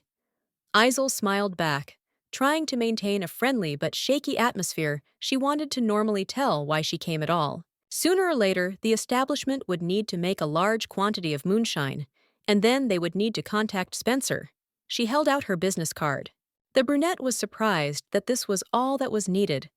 In that case, she wouldn't really need help from someone she was seeing for the first time. They already had a source of supply. Latania understood, because she had read about this place in a book before, but that was precisely why she knew that her help would still be useful. She asked not to lose contact and asked her friend to get ready to leave. The teacher was calmly drinking tea. The girl sitting opposite was silent, not daring to start a conversation. This had been going on for about 5 minutes. The man seemed to have forgotten that he himself had asked her to come to his office for a conversation. Initially, the heroine knew that Velen was looking for her, but she never understood why he must have some reason. The red-eyed one didn't even think about starting the conversation first. Perhaps there was a problem with the previous test that had already been passed. Burgivos left the cup on the table and, looking straight into the heroine's eyes, asked directly who she really was. This made her freeze and ask again in surprise. For a second, it became scary. At first, the teacher thought what was happening was a little unusual, but then he decided that the child was simply smarter than everyone else. After the last exam, his opinion changed. Spencer is special. Looking just as attentively and terrifyingly, the man asked what the blonde thought about this. The beauty realized that she had made some kind of mistake and tried to understand where she had given away her identity. Having put the sheet of paper with the solutions on it on the table, the young man calmly asked why she had done everything correctly but had written down the wrong answers. If this had happened once or twice, it could have been attributed to chance, but in this case it was intentional. The Baroness didn't think that the sheet with the solutions would be checked. It's surprising because Velen doesn't even have enough time for research, but here he spent time on it. The hero asked directly why the beauty did this. Latanya remained silent. She actually faked everything because she did not want to arouse unnecessary interest. Children are not yet able to answer all the questions correctly. Usually, children under 15 are not able to earn money. And besides, many said that the test was difficult, so the girl did not need to stand out from the others. She wanted to be like the rest of the crowd. The problem came out of nowhere. The answers and solutions didn't match. The little girl explained that she wanted to be more careful. Many nobles look down on those who have lost their former power. Raven doesn't show it openly, but others constantly remind her of it. The girl decided to behave like everyone else. Velen was surprised, asking if she answered incorrectly on purpose.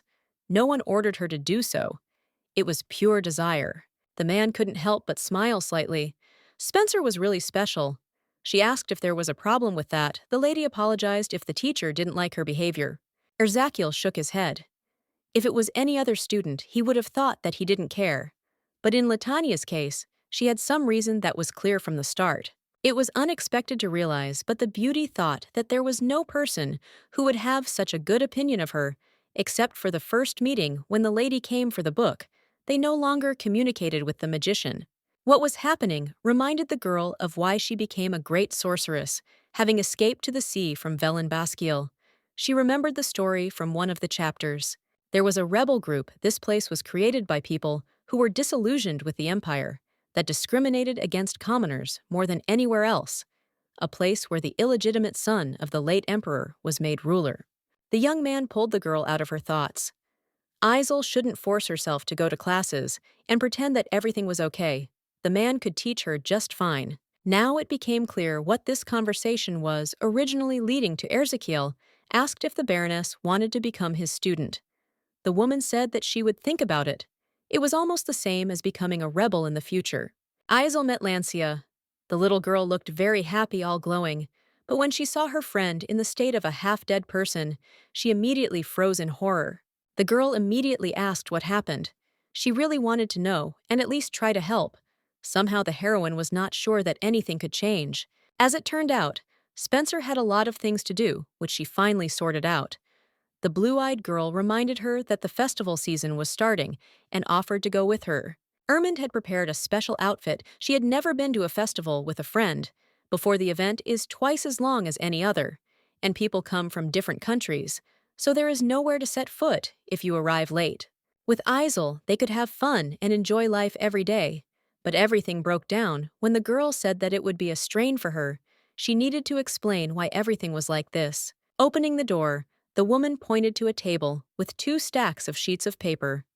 The blonde asked what it was, and as it turned out, it was a contract because of the number of applications they had to move the table to the entrance of the mansion and accept the documents that way. The girl was not against it because she had more potential clients, but of course this did not compensate for the fatigue that she experienced on a constant basis. The scale turned out to be much larger than originally expected, due to the fact that everything was planned in advance, and a huge flow of orders fell on everyone around. The festival ran out of ingredients for making beer and bread, so the purchase orders doubled. Unfortunately, Ermin still didn't understand anything. The conversation was interrupted by a cart approaching the house. A man came out of it and asked if he had come to the right place. It turned out to be a customer who had been told about this place. The brunette heard that this was the only place in the capital where there was a product. The little girl handed over a document, asking to write down what and how much the stranger wanted to buy, as well as all his details. The initial payment was half of the purchase price. The girl asked not to worry, because the company would send everything as expected. Usually delivery takes 4 days. The man didn't care how long he had to wait, but the price seemed too high. It was twice the retail price. Even if the stock ran out, it was still too much to pay. Spencer was silent and finally formulated the thought at the festival goods in the form of beer and bread are sold 3 times more expensive, but food is purchased at a low price, which is literally stealing. The girl couldn't adjust the price, so she asked to return the document. Since the terms of cooperation were unfavorable, the brunette agreed to the deal. Ermin thought the treatment was too rude, but that's how it works in business. Spencer dealt with dozens of people every day. She was lucky that her parents helped her, so the paperwork was gradually completed. Still, even the volume of tasks that the Baroness received was tiring. The blonde again said that she was busy, so she definitely wouldn't make it to the festival. Considering that her mother and father were working in the field, leaving them alone would be a crime. Lancia looked at the stack of papers and asked if it would be possible to go to the entertainment if all the work was done. When a positive answer was received, the Countess called Freddie her assistant. When the brunette was ordered to call people, he nodded without a second thought. The man promised that he would help since the lady asked for it. Beoric stopped. He was very tired. He had to work since the morning, but even so, there was no end in sight, which was really upsetting. When the grain warehouse was closed, the whole family had enough work. But as soon as the orders started coming in, the situation worsened and the Baron felt like he would pass out before it was all over. No matter how much the blonde wanted to complain about his fatigue, there was no time to rest. His beloved daughter's business was flourishing, and he had to help her not miss such an opportunity. Spencer picked up another bag. He wanted to help, as much as he could. Even if the weight broke all his bones, the girl shouldn't be disappointed. A voice was heard. A stranger addressed the Viscount, who probably wanted to hurry the man, as everyone else did. The young man introduced himself as Baron Barrington. He had come at the request of Miss Ermond.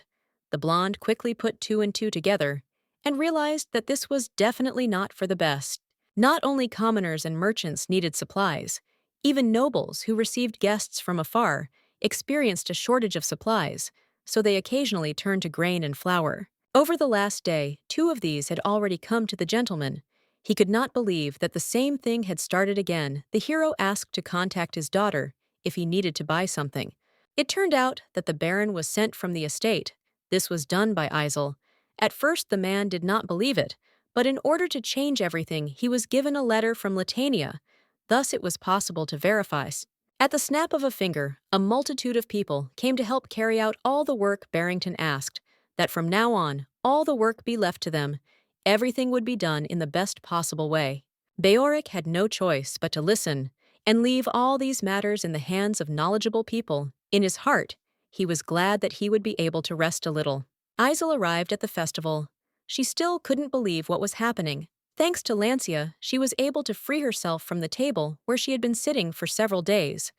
She attracted people from noble families to work who were competent and reliable. Everything was quickly resolved, thanks to the fact that these people went to help the parents. Their work dispelled all doubts about the fact that they were critically short of people. Ermond, who had gone away for 5 minutes, returned to Latania. She bought some food in a place where there was a long line. Everyone said that they cooked deliciously there, and it was worth it. The festival was going on as usual. The Count said that the banquet at the Imperial Palace was already in its 3rd day. It seemed that he also went there every day for a meeting, so he was really busy. Lancia was originally supposed to go with him, but she decided to stay behind to go to the event with her friend. The girl is really amazing. Spencer didn't do anything, but she still had such a wonderful person by her side. The friendship felt unreal. It was too good to be true. Ermund asked how that task from the Duke was going. If you think about it, it wasn't that bad. The woman had previously calculated the number of contracts that had been concluded, and the investments had paid off sufficiently. If she sold everything that was there, the total would have been 4 times the initial number of bars. There would be even more money if she sold the grain obtained from the southern granaries. In the province, the girl was already planning to return to her studies after the festival ended. Suddenly, Lancia jerked her hand forward. As it turned out, her friend was a little dirty. Latania was still wondering where the timid and shy little girl they met had gone. Isel suggested that they go look around and maybe find something to do. She stood up and didn't notice how she accidentally bumped into the man who was standing behind hers. The stranger exclaimed with displeasure. He had a glass in his hands the whole time, the contents of which spilled right onto his clothes. The brunette grimaced with displeasure and asked to apologize. The girl thought that she was not to blame, so she asked why she should apologize. The brunette was not going to back down so easily. The blonde apparently was not mature enough to speak in such a tone. She probably did not understand etiquette. Because of her clothes, it was decided that Isel was a commoner. The boy again said that he needed to bow his head and apologize. He didn't know how it was done in the girl's homeland, but in the capital, that's how it was done. Ermund shouted that her friend was also a noblewoman, but again, they did not believe her. She must be a fallen aristocrat since she behaved like this. The young man turned to his assistant and asked him to sort it out. The man nodded and warned in advance that it would not be entirely simple. It all happened in a split second. The brunette jerked forward, but he was surrounded by knights who pointed their swords so that there was no chance to escape. One of the main ones was the most severe. As soon as the stranger tried to move, he risked being left without limbs. A familiar voice was heard. It was Byron who approached the boy since he ordered to deal with the girls their way. It meant that the Duke had the right to do as he pleased. Ismail lost sight of the child. As usual, the blonde behaved unpredictably. It was not the first time he disappeared from sight. In any case, he is very fast. He could hide anywhere. The prince's older brother came up from behind. Gladiobecker asked where Karl had gone. He just shrugged his shoulders. There was no need to worry. The black lions followed the boy and could protect him if necessary. Ishmael sighed with displeasure. He was worried not about Byron, but about the other people around him. There was a good reason for that not long ago. Because of the incident with Raven, irreparable consequences occurred. The Archduke himself approached the Emperor with a request to allow him to deal directly with Basquiel, who was threatening his son, who simply wanted to befriend the boy. Fortunately, the king managed to pacify the man. But after this incident, Byron's policy changed greatly. He was no longer as merciful when the situation reached the point of absurdity. The Black Lions will have to stay close to Karl throughout the festival, but this can cause horror. One day, the peace-loving aristocrat wanted to give the boy a gift and reached into his pocket for it, but he was caught on suspicion of attempted murder. If someone suddenly wants to harm the young man or makes one wrong move, he risks ending up with bloodshed. The most important thing is that Byron does not get into any trouble. The prince's wishes were not heard. Karl broke the nose of the one who tried to direct his assistant to Isel. Even so, the young man behaved insolently. He did not understand why he was beaten, although he simply wanted to enjoy the sights of another country. Pietro started shouting that he couldn't be touched because he came from the royal family of Peyote. He ordered to let him go, but received a calm answer. Byron is not from the same kingdom, so he is not obliged to obey. No one present had ever met such a prince before he could tell anything. But it was not always true. The blonde was born into a duke's family and attended many events and banquets, knew many different high-ranking people, but none of them were like Pietro. Karl assumed that the young man only had clothes like a prince, and upon hearing this, shouts began accusing the duke of being abnormal, or at least acting that way. Peyote ordered the execution of the stranger. For disrespect for the royal authority, the young man exhaled. He was sorry, but he did not remember the one who was now in front of him, and continued to feel unwillingness to somehow deal with this. There was a sound of footsteps. Knights from the prince's order were approaching. He immediately smiled. Now Byron was finished. He had no right to even ask for pardon. It would lead to nothing anyway. He had made too many mistakes. The boy always brought trouble upon himself, but the knights could not leave him without help either. They ordered him to reveal his identity and lower his sword, otherwise a fight would begin. As soon as the name was called, the squad immediately froze in horror. Black lions stood before them, and it was hard to believe. On the continent, these knights were very famous. They were very strong and known for their cruelty. It was strange to understand that they attacked without any explanation. The man asked to first move in different directions. It seems that some misunderstanding has occurred. It is better to calm down. Pietro couldn't calm down. He screamed that everyone needed to be killed. The prince didn't even care that he could ruin his relationship with the Byrons. It was not worth killing the squad. On the contrary, they had the right to punish those who arrived from another country, risking their lives. They had no right to do so. A voice was heard. He asked to stop. The first prince came forward. Looked around. It was lucky that the source of the squabble was quickly found. Pietro kept shouting about the murders, but he should have shut his mouth before there were consequences that couldn't be stopped. Gladio didn't think there was a reason enough to spill blood right at the festival. He didn't understand what happened and ordered the people to be removed. Prince Peyote had to go first if he didn't want to have his head cut off and be accused of attacking the imperial family. He had to stop resisting. Karl was called. There was no need to say anything. It was already clear what needed to be done. The boy let go of Pietro's collar. Gladio patted Byron on the head and looked away. The knights from another country grabbed the prince and quickly ran away. They knew they were lucky. There were only 2 girls left who had been standing to the side all this time. Becker suggested that they walk instead of standing in one place. Isel remembered this man. He was the one who was supposed to become the next emperor and the last one to bear his family name. Unfortunately, Gladio was guillotined and beheaded for failing to protect the empire, and that was the end of his life. Ismail came running. He was not as calm as his brother, and immediately began to shout at Karl, asking why he was constantly getting into trouble. Since childhood, he was Byron's only friend of the same age, which is why, wherever they went, they had to go together. Karl probably didn't know how many people had been watching him since the last incident. They were one step away from being banned from attending the festival. It all happened by chance. The young man followed. Isel was glad to see a familiar face, but it seemed that it was not at all about joy. Even when Byron returned to the duchy, he continued to ask about Spencer rumors. About this had long since spread throughout the house. Everyone was aware. All they did was keep repeating that the naive gentleman had fallen in love for the first time, although Karl himself did not consider it love. His red face again said otherwise. Ishmael bowed his head and greeted the miss. The girl smiled. The 10-year-old child greeted with elegance and courtesy. The girl was also glad to see the prince. They had been crossing paths quite often lately, and that was good. It is extremely difficult to meet someone from the imperial family, and she has already had this honor twice. Isn't that a reason to rejoice? Ishmael noticed that every time the girl spoke, she acted like an adult. That was the atmosphere. Except for her parents. The heroine didn't want to act childish, so she stopped acting like that. And besides, she didn't know how to be cute at all. Isel thanked the prince for seeing her exactly like this. He himself behaved in much the same way, but because he already considered himself an adult. The girl turned to Karl and thanked him. The boy, stuttering, said that he just did what he had to.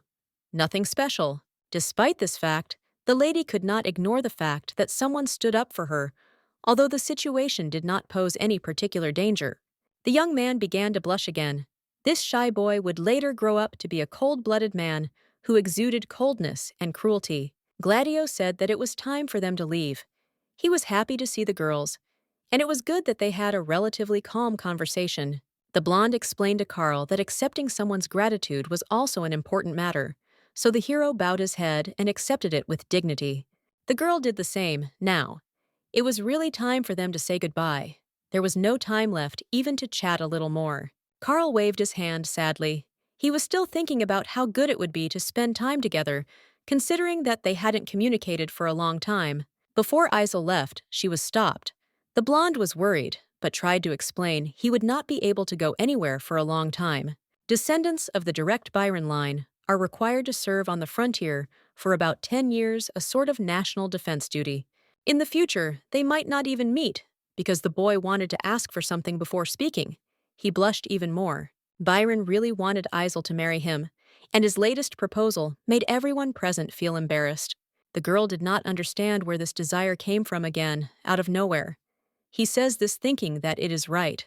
The boy's father always said that if there is a person who saved his life, then spending the rest of his days next to him is a great happiness. In his entire life, Carl had never met such a wonderful person, which was an exaggeration considering that he was no more than 10 years old.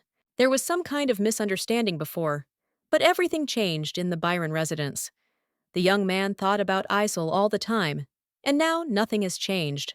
No matter how you look at it, the situation is not that bad, and he will certainly forget about everything later, so the girl decided to give her consent. Only if the boy remembers in 10 years, Isel won't mind such a period of time is not small, although the hero promised that he won't forget. When the main character appears on the horizon, Byron won't even deign to glance at Spencer, but for now becoming an unrequited childhood love sounded good. Byron had 2 silver crosses around his neck, melted down from the first sword, and he wanted to give one as a token. It was time to leave, smiling the young man promised that they would definitely meet again. One day it would happen, and they would be happy. Ermund reminded them that it was time for them to go back too, and asked if her friend was okay. She didn't understand if she should have a reason. In any case, when they see each other again, nothing will happen. Isel's prophecy came true. After 15 years, it turned out that Byron does not remember anything. The girl calmly told Carl about how they had talked then, but he abruptly pushed her hand away and turned away. The blonde shrugged. It was okay if everything was forgotten, initially. The Viscountess did not hope that they would return to this conversation. About 15 years had already passed. The girl's face was hardly remembered, and her name even less so. She didn't want to hope for something that couldn't happen. After all, it didn't matter much to the lady, whether she was remembered or not.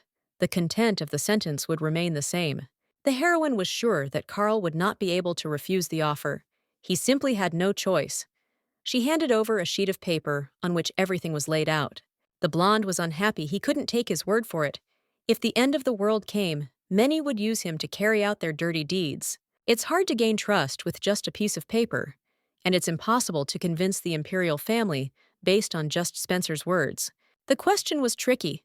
Although the words were correct, the man made 2 mistakes. The girl was called Miss, but she is a countess who inherited the title from her parents, especially since she did not develop the plan alone. The proposal that the lady made involved many interested parties, some of them not very popular, but there are also those like the Basquiat family. The Virgin took out a cross studded with rubies, and it did not take Byron long to realize who it belonged to. Spencer is a sideline of the Duke's family, and his Grace Wahidman is Lithania's godfather. She knew what she was doing, and smiling asked if that would be enough to confirm the offer that had been made. The blonde understood that there was more than enough evidence. It was not about some noble family, but about the Basquiat house itself. Wahidman continued to remain silent despite all the requests to give his voice in the meeting. But then he started something similar behind everyone else's back. The guilds that Isel was doing business with were pursuing the same goal. The girl could have mentioned the rebels, along with Velen, but she realized that it would be pointless. Byron only needed to know that the girl had many supporters, which meant the idea wasn't stupid. She was asked the last question. It was important. Carl wanted to know what Spencer would get for going this far. She smiled this time. The man had made a mistake too. The important thing is not to ask what the lady will receive. The point was something else. While the heroine was speaking, she managed to put a silver cross in her palm. The young man should have asked what he would get, which is usually the most common question asked by anyone who wants to join the community.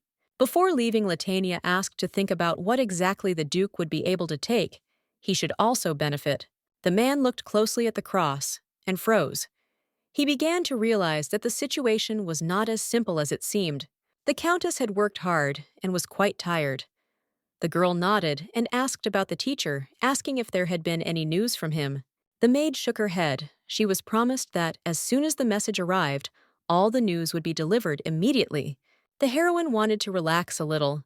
They promised to prepare a bath for her and give her everything she needed. Lying in the warm water, the beauty kept thinking. 15 years had passed, And now the end of a long journey was approaching. Something had to be done about it. There was more than enough time for the shy Carl to turn into a man full of coldness, just as Spencer had expected. Over the years, the lady managed to change her position. 15 years ago, thanks to an assignment from Vakidman, the business expanded significantly. At that time, the money earned allowed her to get more grain, thereby increasing her market share, and the Duke personally supported the little girl, seeing that she had completed the task. As a result, using Wahidman's information and influence, Isel was able to earn a huge amount of money, and with their help, the girl was going to prevent the end of the world. Initially, Spencer wanted to earn a lot of money and live peacefully with her family, but events went against expectations. From the very beginning, the author of the plan to save the world was Basquiel. When he conceived this project, one of the key figures was Isel. Later, the girl took a leading position and supervised all the work. She herself agreed to this and did not complain. The assistant knocked, the table was already set, and the Countess could begin her meal. Before going, she asked to call Vesemir. When the beauty was walking home, she saw people who were ringing the bells that the end of the world was coming and that they would have to be dealt with. As in the original, the man who held the Ninetails Guild in his hands controlled the information in the capital under Isel's orders. The role was to spread more peaceful and optimistic news. The girl asked how her mother was feeling. There was no improvement. 2 years ago, she fell ill due to health problems. Her condition worsened rapidly due to the severe cold. Although she was provided with good medicines and doctors, nothing changed. Despite the fortune she had earned, it was for this reason that the lady could not leave this place. Although her father was always nearby, it was difficult for him to cope alone. The assistant reported that Miss Ermond had arrived at the residence in the morning and invited her friend to lunch, so the girl, of course, agreed. The situation did not change. Although the beauty understood that she was almost at her goal, she wanted to quickly escape from the annoying daily routine. Isel was thinking about her bright future until she was distracted. Some guest arrived. The heroine was surprised because she was not expecting anyone. Everyone knows that if you don't make an appointment in advance, it won't happen. But if a person is reported in this way, it can't be ignored. When the lady went down to the reception room, she was surprised because she saw Duke Byron there. Perhaps he had some problem. The blonde immediately asked what made him come so unexpectedly. It seemed they had already discussed everything last time. The man said that there was no need to address him by his title. What the hero was about to say could have sounded like an excuse, but it was better this way. He didn't want to accumulate misunderstandings, so he came. The girl asked again. She still didn't understand. Byron told about the accident that happened 5 years ago, after which he fell into a coma. At that moment, due to the shock he received, the young man lost part of his memories. He did not understand until they explained to him why this happened. Surely the memories of Isel and the cross she showed him were also lost. The girl finally began to understand what was what. Byron also had a pendant and always wore it until he lost his memory, so he thought it must be something very important. The gentleman tried with all his might to bring back his memories, but it felt as if he was swimming in a deep sea. Nothing came to mind. Latanya smiled. She was glad to hear that things were different now. The man really wanted to meet Isel, and he was sorry that he didn't remember. Seeing the traces of awkwardness on the young man's face, the lady understood that his memories had returned only partially, and he still had a long work ahead of him. The heroine assumed from the very beginning that she would be forgotten, so even such a confession did not touch her much. It simply meant to be. The young man said that he knew the promise he had made to the beauty, and it was not at all good of him to suddenly forget about it. When the lady understood what was being said, she did not believe that those words were not said for the sake of effect. She thanked him for the reminder, but wanted to end it all on a different note. In front of the man was not Miss Spencer, but the Countess, which meant that she already had a man to whom she was engaged. As a rule, a woman cannot inherit a title from her parents. Outdated laws passed hundreds of years ago blocked the path of the empire's noblewomen into politics. The one who began to defend the rights of girls was Empress Louise.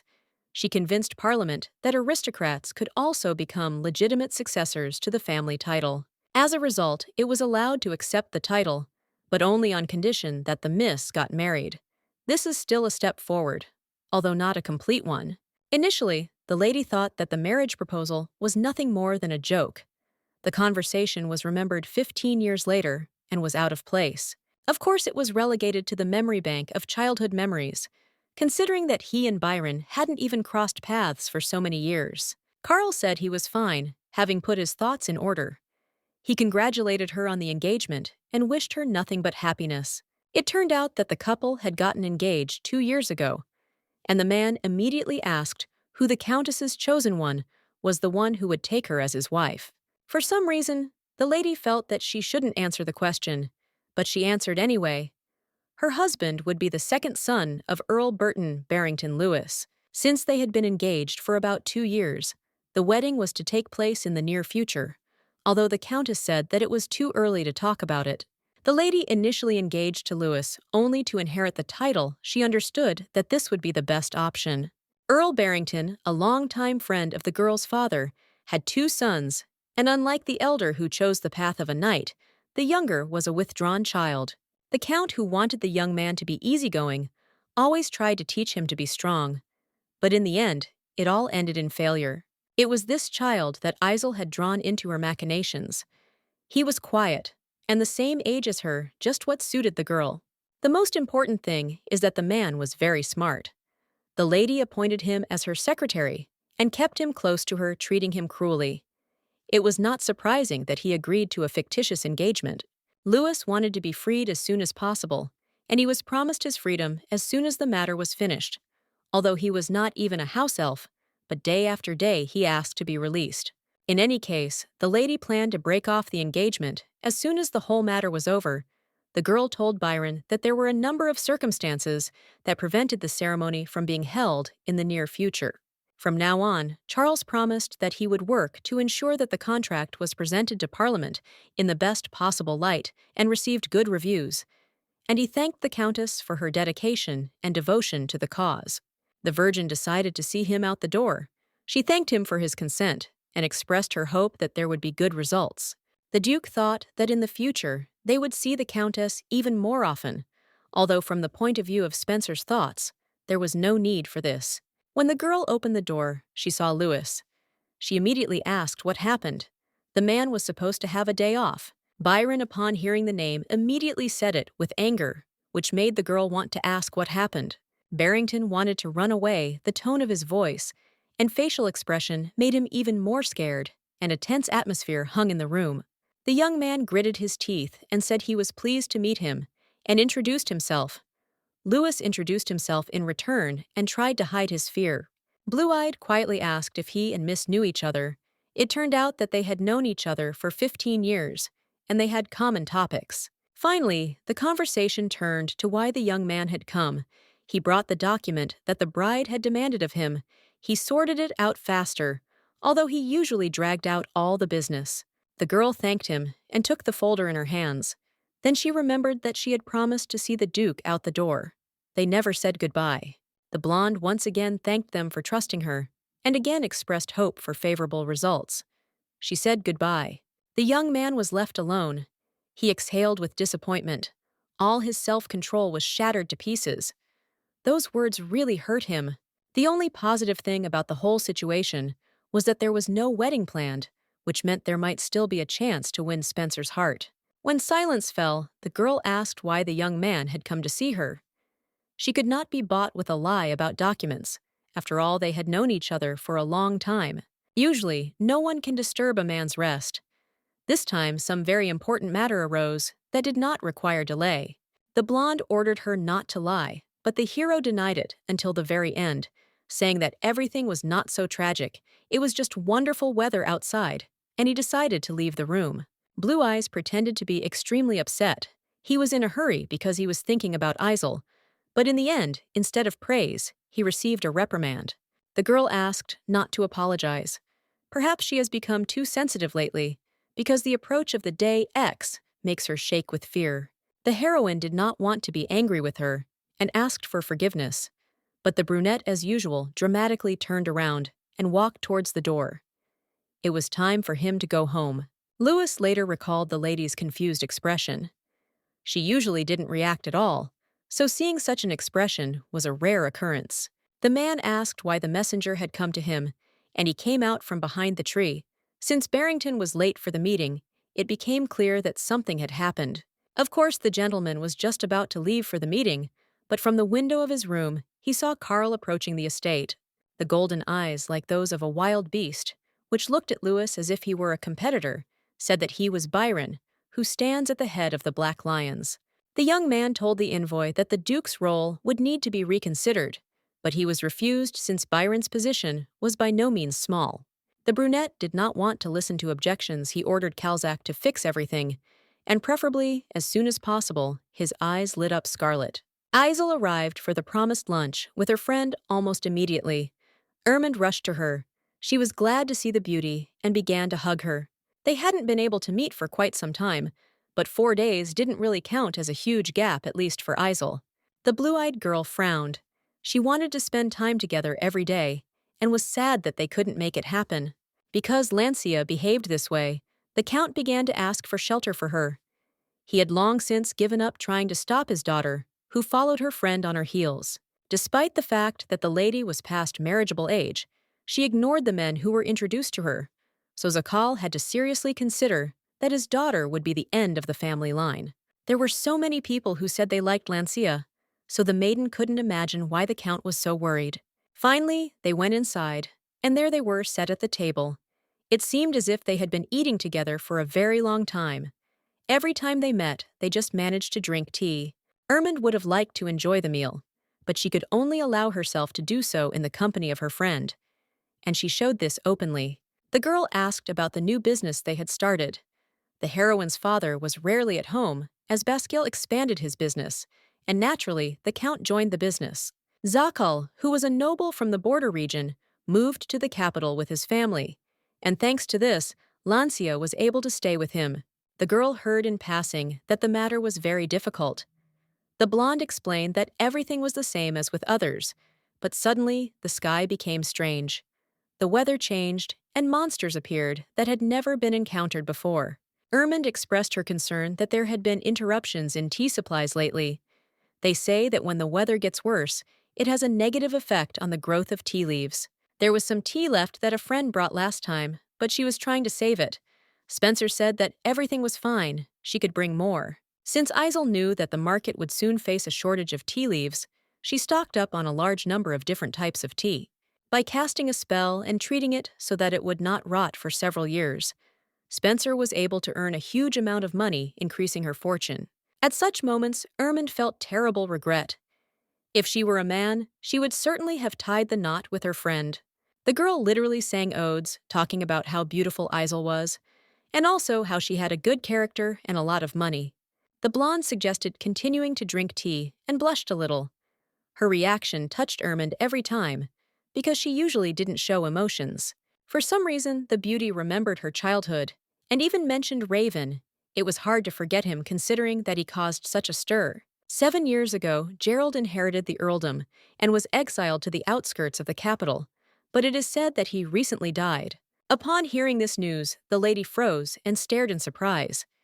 Everyone was surprised that he died in his bedroom, quietly, as if he was sleeping. Many say that the man died due to a chronic illness, from which he suffered for a long time. But behind his back, there is a rumor that Raven killed him. Some say that the son mixed something into his father's medication, or simply replaced it. Others say that the boy was seen leaving the bedroom on the day of his death. The blonde wasn't sure what was said, but it was also known that the relationship between them was terrible, so it was all real. The woman recalled the moments of the collision with these two, and she felt unpleasant. She suggested closing this topic. They would not see Raven anyway. It was difficult to say that what was happening did not bother the lady, but it was not so important. No matter how the guy's fate turned out, it had nothing to do with Spencer. People who believed in the apocalypse have always existed. When a rumor spread throughout the Solar Empire, they created a pseudo-cult. There were even those who began to give money to this cult, and among these people, they had their own thoughts about Isel. The girl was certainly the most unique creature. One of the leaders constantly shouted that the sky had changed. This meant the end of the world. Misfortunes followed one another. It was considered something terrible. The weather changed from warm to cold. It rained constantly. He gathered people and shouted that there was no need to be afraid, because everyone who came to him would be saved on the day of judgment. This was the most ridiculous nonsense. The woman just wanted to laugh at what he was saying. God is not so free to remember the face of everyone present. There were people who truly believed that the world is arranged this way, so of course one would like to believe in what was said. And there were also those who had other reasons. There were many believers the leader was happy and asked to continue believing in Arcata. This faith was supposed to turn into salvation. At such meetings, packages of grain and clothing were distributed, and usually even more people crowded for such handouts than listened. Some gave gold or rubies. As an offering, the old man asked everyone to say that they were believers of the Church of Keliuma. For him, it was important. Nine-tailed Fox brought the lady to see one of these gatherings, and she asked where he had managed to get such a person. The ability to touch with the general in a word was not an easy talent. It could have been a talent that would have shown if he had been a politician. This man turned out to be a former swindler. He ran a financial pyramid in a foreign country, and his oratory skills were so great that anyone who became his victim gave him a huge amount of money.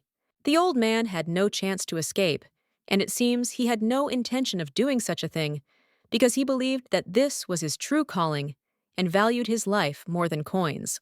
The man is very suited to the role of a religious leader, and lately he has not been particularly interested in offerings. Vesemir asked why the beauty was doing all this. She already had enough money and was looking for the best business, which meant there was no point in it. Description: Kileum is an evil god. She was a goddess followed by those who made their living through lies and betrayal. The business of creating a religious organization and using puppets was not subject to consideration. It was simply a kind of insurance. This step was taken to quell the rebellion that might arise when the end times come. People are much more like animals than they seem. They managed to alleviate hunger and cold and give hope for the salvation of the world. By distributing grain and clothing, even such a small help can well prevent unrest. In any case, the religious organization will be disbanded over time. The creation of this community was not an end in itself. It was necessary to calm people down. Many nobles also showed up to find out details. At first they made contact by saying that they would buy grain and clothes, but now they asked to do business with them, asking where this grain comes from. So far, the religious side had kept silent, but if this continued at some point, they would come with soldiers, and getting grain was becoming more and more difficult every day. There was a shortage of tobacco leaves as well as tea leaves, so that the aristocrats who did not quit smoking would go crazy. The girl asked how much grain they had left. It turned out that there were still a lot of reserves, so it would be necessary to try to win over other faiths to their side, because if you win the favor of the church, it will be easier to control the nobles. In any case, the lady planned to distribute the grain to others, and she saw no point in not speeding up the process.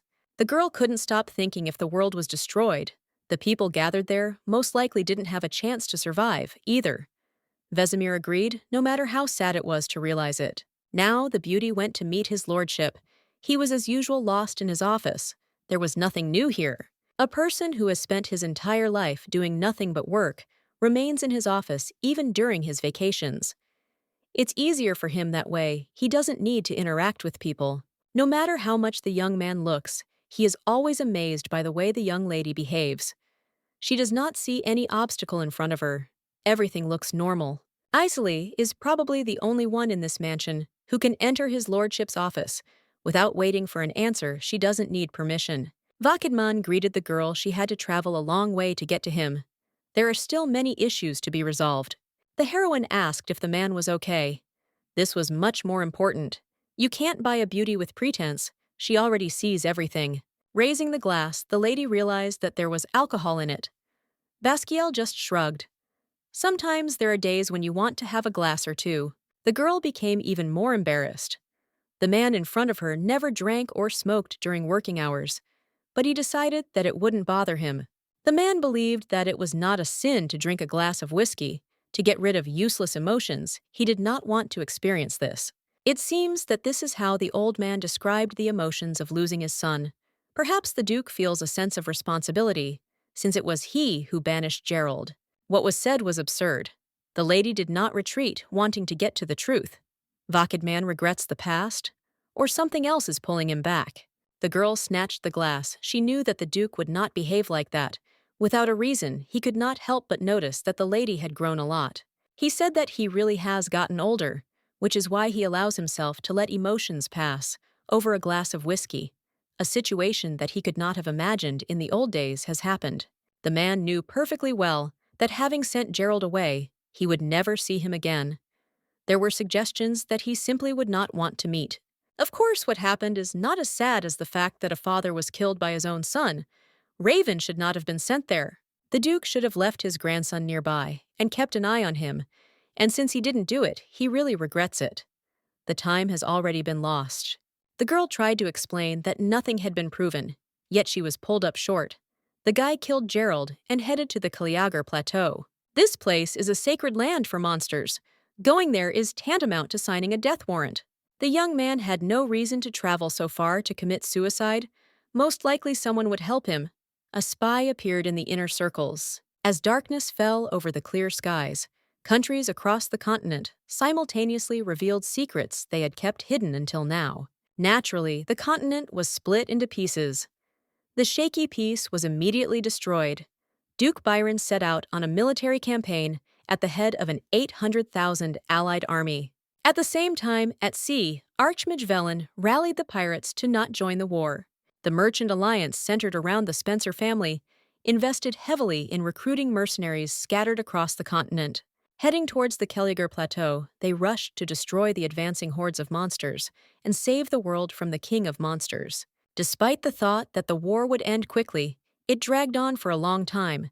The Empire supplied supplies several times, but the already scarce supplies quickly ran out. The people were dying of hunger and cold, and the nobles, feeling that the war was already lost, were busy hiding money and grain. The imperial palace treasury was empty, and there was nothing to replenish it with. The emperor did not understand how everything could end like this. His Majesty was confident that the war would be won, but news from the alliance made him realize that things were even worse than they seemed. The emperor did not understand how it was possible to leave everything like this. Those gathered almost showed their desire to allow millions of soldiers in distant lands to die of hunger. One of those present asked about arranging a food tax collection for the church. He knew what he was talking about.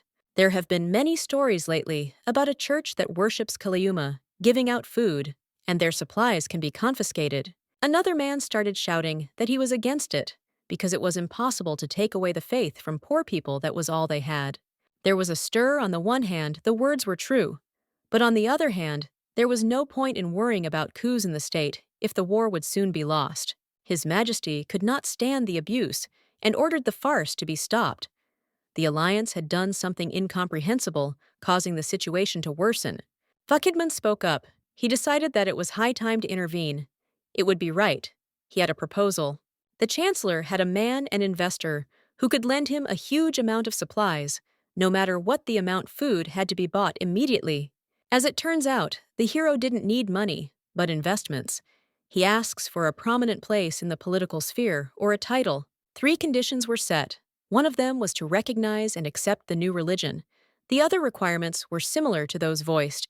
The official religion of the empire remained unchanged for hundreds of years. The high priest, the head of the state church, participated in imperial events. When a country is about to fall, there is no use in having a state religion. Moreover, there is information that the current state religion is corrupt. Wahidman did not directly state the other 2 conditions, only saying that they would not create serious problems for the kingdom. The gentleman suggested hearing everything directly from the interested party. The door opened, and the sound of heels was heard. Lancia stopped in the middle of the hall. She was going to tell everything so that the emperor would give his consent. The lady looked through what was written on the piece of paper. She remembered Elias Hulgert Vesyanitzel. The main character disappeared from the radar in childhood and never appeared again. The assistant felt like he was hunting a ghost. He was looking for the lady, but nothing came of it. The girl just wanted the world not to be destroyed. She didn't understand how Vesemir, who knew everything about everyone, said that it was difficult for him to complete the task. The lady didn't have plans for something like Karl's ghost, so he needs Elias. She is the only one the man can accept. Lancia was late. She left early in the morning and was supposed to return after lunch. Vahidman had developed a plan. All that was left was to execute it. The girl was worried that she had sent Ermin there in vain, but she also wanted to maintain her privacy. The lady had no desire to become a slot machine. Isel understood that this was her first meeting with the Emperor, but she tried to reassure herself that Vahidman would be there. Suddenly, the door swung open, and her friend came. The girl immediately ran to hug him. She was crying. I wanted to know what had happened. When the blue-eyed girl calmed down a little, she explained that she was scared. It was the first time she spoke in front of so many people. And besides, there were only high-ranking nobles there. A friend sent Lancia there, thinking it wouldn't make much of a difference. But it turned out to be the opposite. The lady would not be sent there again. Everything would be fine, and she did well. She got the sheet, all the conditions, and the Emperor's consent were laid out there. The heroine was thanked for a job well done. Now this phase of the plan was completed. It was a reason for joy. It was time to put an end to the long and grueling war. The lady had always been irritated by the hot summer, but now she missed it. There were 6 months left until summer, and my intuition told me that it was time to put an end to the terrible cold outside. The wind blew. The cold blizzard that had frozen the air finally died down. Spring slowly arrived. Flowers blossomed. The bare branches of the trees were dressed in leaves. The cold winter was coming to an end, as if showing that the war was over. A letter arrived with news, and what was the lady's surprise when she learned that the war was lost? She had thought that the Empire would certainly win. Vahidman was spinning like a squirrel in a wheel due to accumulated affairs, and essentially settled in the Imperial Palace. So intuitively, the lady began to hope. She assumed that the end was already very close, but the result was disappointing. A lot of money was invested in supporting the war, and all in vain. The girl jumped up, refused to have dinner, and ordered a carriage to be prepared immediately to go to Baskiel. When the lady burst into the office, she immediately asked how to understand the outcome. The man seemed to remain calm and told the story. They say that there was an internal conflict in the ranks. Because of a traitor, the heroine could only clarify this with the character in question. They entered the door. Byron appeared on the threshold. It was strange that he was in the estate, while he should have been leading the soldiers. The man said that he had returned secretly, early in the morning. He should be informed about the situation in advance. Everything is very bad. It was hard not to notice how there was a strong weariness in her voice. The heroine asked why the war was lost. What happened? Just 2 months ago, the squad was winning battle after battle, and there were plenty of soldiers. They were already approaching the main castle of the Demon King, but something happened. Among the Allied forces, there appeared those who colluded with the enemy. The end was put by sabotage. All provisions for the army were burned. Some of the army commanders sided with the demon. The maiden was angry if the war was truly lost. Everyone would die. They could not do that. Vakidman shrugged his shoulders. They probably got something, or were promised some privileges. It's all quite logical. The list of things they could be offered is endless. The nobles who acted as allied forces would return to their status after the war, but if they were with the Demon King, they would get more. Traitors were seen and dealt with, but there were too many of them. The king had no soldiers, and in the end, it was decided to agree to a temporary truce. Deva breathed a sigh of relief. A truce and defeat were two different things. The exact dates of the negotiations were not yet known. The woman tried to find out what benefit the king would gain from the truce, neither victory nor defeat. It was something like a strange unknown. The heroine suddenly realized that she herself could get bogged down in problems. She asked about her land. Initially, she started the game on the plateau. They managed to attract many investors by promising that a huge grain storage facility would be built on the site of the king's castle. If this did not happen, the situation would be a stalemate. Isel's plan was grandiose from the start. Although the plateau land was barren after the war ended, grass and trees were supposed to start growing there. Knowing this fact, Spencer planned a large-scale project attracting numerous investors, but now all her efforts have been in vain. The maiden thought that everything would end either with the death of all humanity or the death of the Demon King. Such are the rules of survival of the country. The woman was indignant. She had never read a novel where a truce with demons was reached. It sounded absurd, nothing less. If the Empire had been defeated, supplies could have been gathered again, and the war started, but the armistice cut off all bridges. Suddenly, Isla was in debt and had already been sent numerous letters As soon as the news became known to everyone, the heroine had a desire to escape. Moreover, there were no guarantees that the investment would pay off the contract, said nothing about it. It would have been possible not to lose everything that was, but the lady made a mistake when she gathered everyone in person and declared that it would 100% bring profit. Isel couldn't finish like that. Lewis came into the room, and the woman snapped at him, asking why he came. The guy just happened to have a working day. This was written into the employment contract, but even so, the lady reacted too harshly. The lady was saying the obvious: not everyone was happy with the truce. It only meant that the end of the war was not in sight, but it would not be active. The man heard that a request had been made to place the Spencer family under surveillance, the Earl had told him this morning. Establishing supervision meant that the system would monitor the debtor to ensure that he and his family did not run away, leaving their affairs behind. The brunette thought that they didn't know Isel well, and that she definitely wouldn't have done something like that. But he was wrong. The lady really was planning an escape. The Countess jumped up, grabbed all the letters, and throwing them into the trash can, set fire to all the unnecessary paper. Surveillance was to be established starting tomorrow. As the woman grabbed her suitcase to escape before tomorrow, the butler arrived to announce that trouble had occurred. The heroine thanked Clumber for his work, but she could no longer afford this man's services. The Countess was asked to look out the window. There were many investors there. Madame was supposed to return soon, but the road was not free. For Lily, who saw her husband's business, failed to see the same picture. But because of her daughter, will be a blow, the lady has no choice. The investors shouted, demanding that the Countess come down immediately so that she could explain how this had all happened.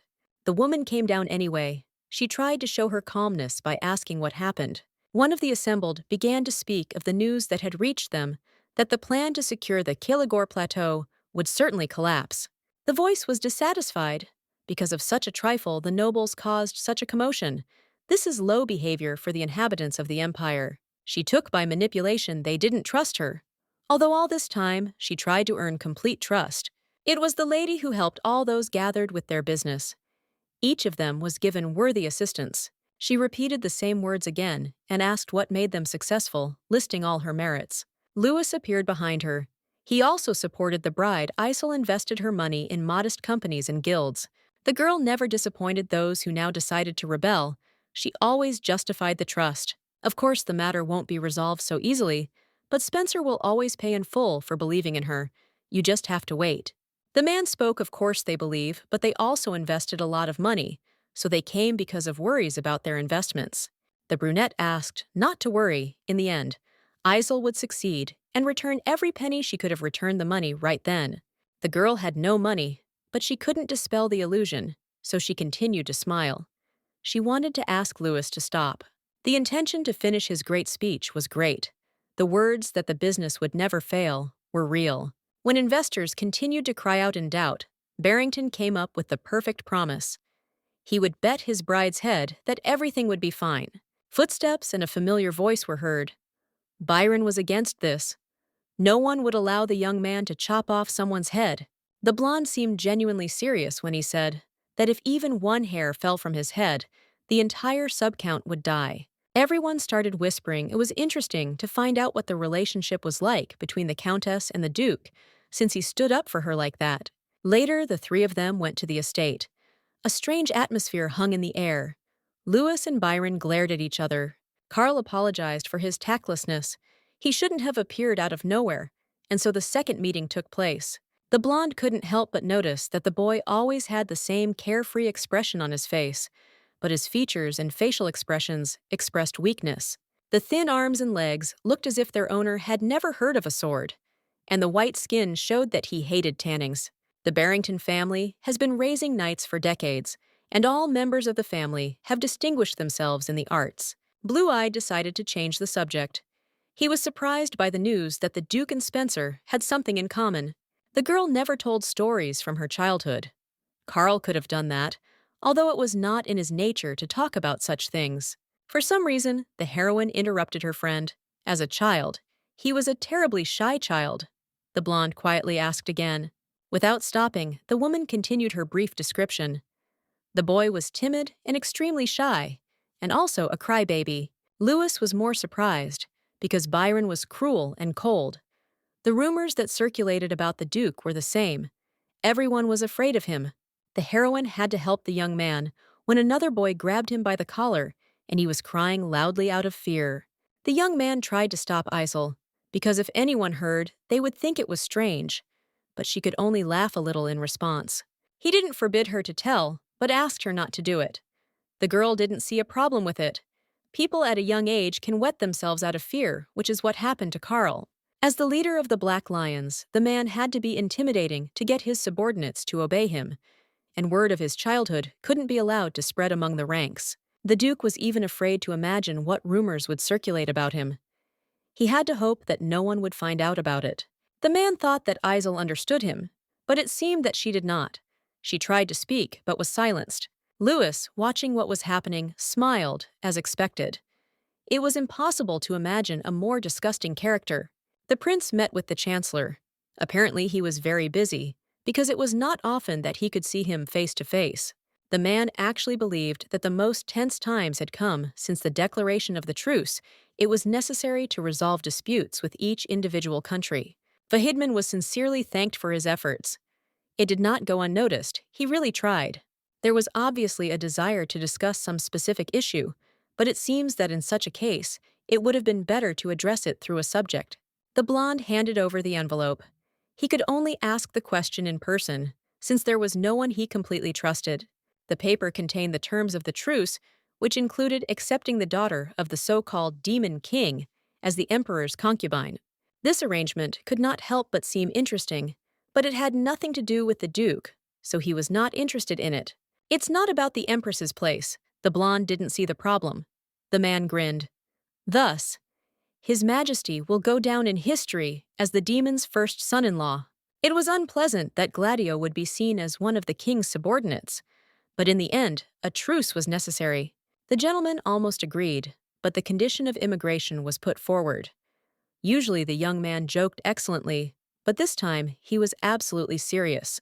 Only these two know about this. Obviously, the king is not satisfied with the emperor marrying the demon's daughter. He also wants free passage to the lands. We are not talking about a humanoid race, which means it is real madness. Living side by side with monsters is the most terrible thing. Religion will help if demons come. The church will definitely rise up in rebellion. The document will be published around night. There was very little time left. Vakidman decided to discuss everything again in order to get the maximum benefit from this matter. Isel decided not to run, thanks to the help she wouldn't have to do that the blonde asked worriedly if she had any problems with her business. Byron decided to make a business proposal. The territory of the duchy is famous for its medicinal herbs. They have the safest place with low taxes. The girl asked to show the documents. Of course, if the man had them, she received the papers almost immediately. The young man's motive was unclear. Surely something like this shouldn't have been offered to someone who was on the verge of bankruptcy. The proposal was supposed to be considered at an internal meeting, and then the girl would contact Byron. Before seeing the young man out the door, the beauty thanked him for the offer and for the meeting. She extended her hand to shake it, and suddenly remembered that she shouldn't do that, but her palm was squeezed tightly. There is a proverb in the duchy that if a person is lost, he should follow the black flag. The man said that if anything was needed, the black door would always be open. This phrase showed that the Duke completely trusted the lady. Both escape and fraud threatened prison, but the lady had no intention of going to such a dark place. She only has the option of settling her debts. Spring had come into its full rights. The continent had once been devastated by war, but now everything was blooming. The negotiations came to an end. A peace treaty was signed. People returned to their lives, but chaos still raged. All the citizens of the empire were in confusion when the main details of the agreement were revealed. For the inhabitants of the empire, demons were the worst possible outcome. No one wanted monsters to live among them, but the parliament reviewed the relevant applications, and in an instant they made amendments. Just 2 months after the signing of peace, Gladio's wedding took place in the empire on a grand scale. The bride was incredibly beautiful, but in her animal-like pupils, one could see only genuine anger and hatred. When the girl first appeared, it was a wedding. At first, people couldn't believe their eyes. She looked like the description, but not quite. It was hard to fully comprehend that the Demon King's daughter actually looked like a normal person. She was no different. As the demons populated the empire after the wedding ceremony, preconceived notions were dispelled. For 3 weeks in a row, the lady had received nothing but bad news, and the turnover of products continued to decline. The woman couldn't help but be angry at the events, and at herself. Now that the profits had bottomed out, the only thing that had increased was the tricks she used to try to escape reality. As soon as she opened her eyes, the heroine immediately saw the real reality. She couldn't believe it. It was all too surreal. 3 months have passed since the conclusion of the treaty, and active immigration of demons has begun, which has led to even greater decline. The demons bought up many buildings and began to rent them out at below-market prices. At first, no one wanted to go to them, but eventually their business began to flourish. Isol's business, which had made huge investments in real estate, suffered greatly. It was a risky way to integrate into the people of the empire or gain trust. But such behavior dispelled some suspicions. The investors came again. The girl already regretted that she had not run away long ago. Apparently, she was destined to be a debtor forever. The heroine constantly asked to trust her and give her business a chance to adapt, but people's patience did not last more than 3 days. The investment plan to build real estate in the Duchy of Byron was ideal. It was the best option for the girl. The main problem is that the plan was an investment in immigrants. The business went down the drain because of the war which was disrupted. The lady did not understand why the newcomers were so obsessed with the lands, and it seemed she had found the answer. Then only in this way was there a reason to give them what they wanted. The butler hurried to his lordship to inform him about the visitor. The man was surprised he was busy with something else. Byron had no meetings scheduled for the day, and the young man did not even want to meet this man. Usually, even the emperor was obliged to warn in advance. Everyone knew the policy of the duchy. Before leaving, the hero nevertheless asked who the man was, who came to the Black Gates without any agreement, having complete confidence. The only ones for whom the gates are always open are family members or benefactors. Parents are far away, so the second option remained. There was most likely a deceiver standing behind the threshold, and he wanted death. If he entered without an invitation, he would have to pay with his life. The butler also did not understand the essence, but the visitor took a firm position. Moreover, he arrived with some kind of contract on paper. When it turned out that they were talking about Isol, the man immediately shouted that she needed to be escorted to the living room immediately and not kept waiting. His lordship also wished to meet Latania in person. His mood very quickly changed to positive. The assistant was ordered to make tea and bring clothes to change into because the young man wanted to look good. As the maids rushed to prepare, the butler merely shrugged his shoulders. It was the first time he had seen his lordship like this. The man rushed to the side, but it seems that because of the whirlwind in his head, he ran in the wrong direction, and they stopped him. After some time, the hero showed up and asked for forgiveness for being late. The girl apologized for being rude because she showed up early in the morning. The blonde didn't want Spencer to worry. The gates were always open for her at any time of the day. That was their agreement. The development plan showed a lot of empty lots. These are just coastal areas, and because of this, there were some difficulties, so it was decided to abandon the lands. The girl wanted to buy this plot. Byron was surprised, because there was no value there, which meant there was no point in buying it. As it turned out, it was possible to open a small business there, but the blonde still did not understand how one could get any benefit there. The lady promised that she would sort out all her affairs on her own, and there would be no need to worry about it. The blonde decided to consider that they had a verbal agreement, and the official papers would be signed later. The lady was about to leave. The woman didn't want to detain Carl, considering that he was already busy recovering from the war and needed some free time. As it turned out, Lewis told the girl about this. Apparently, he was a master of idle chatter because what he said was not true. They decided to detain the girl for a while.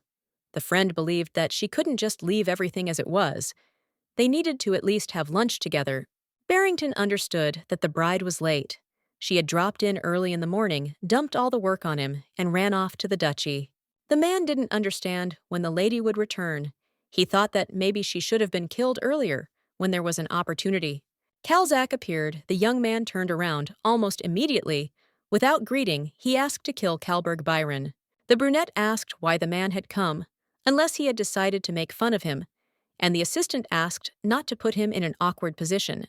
Mr. Bernadar asked for a meeting. His newlywed wife is eager for it, although it would seem that she should not have time. Calzac asked why the young man did not want to see his sister.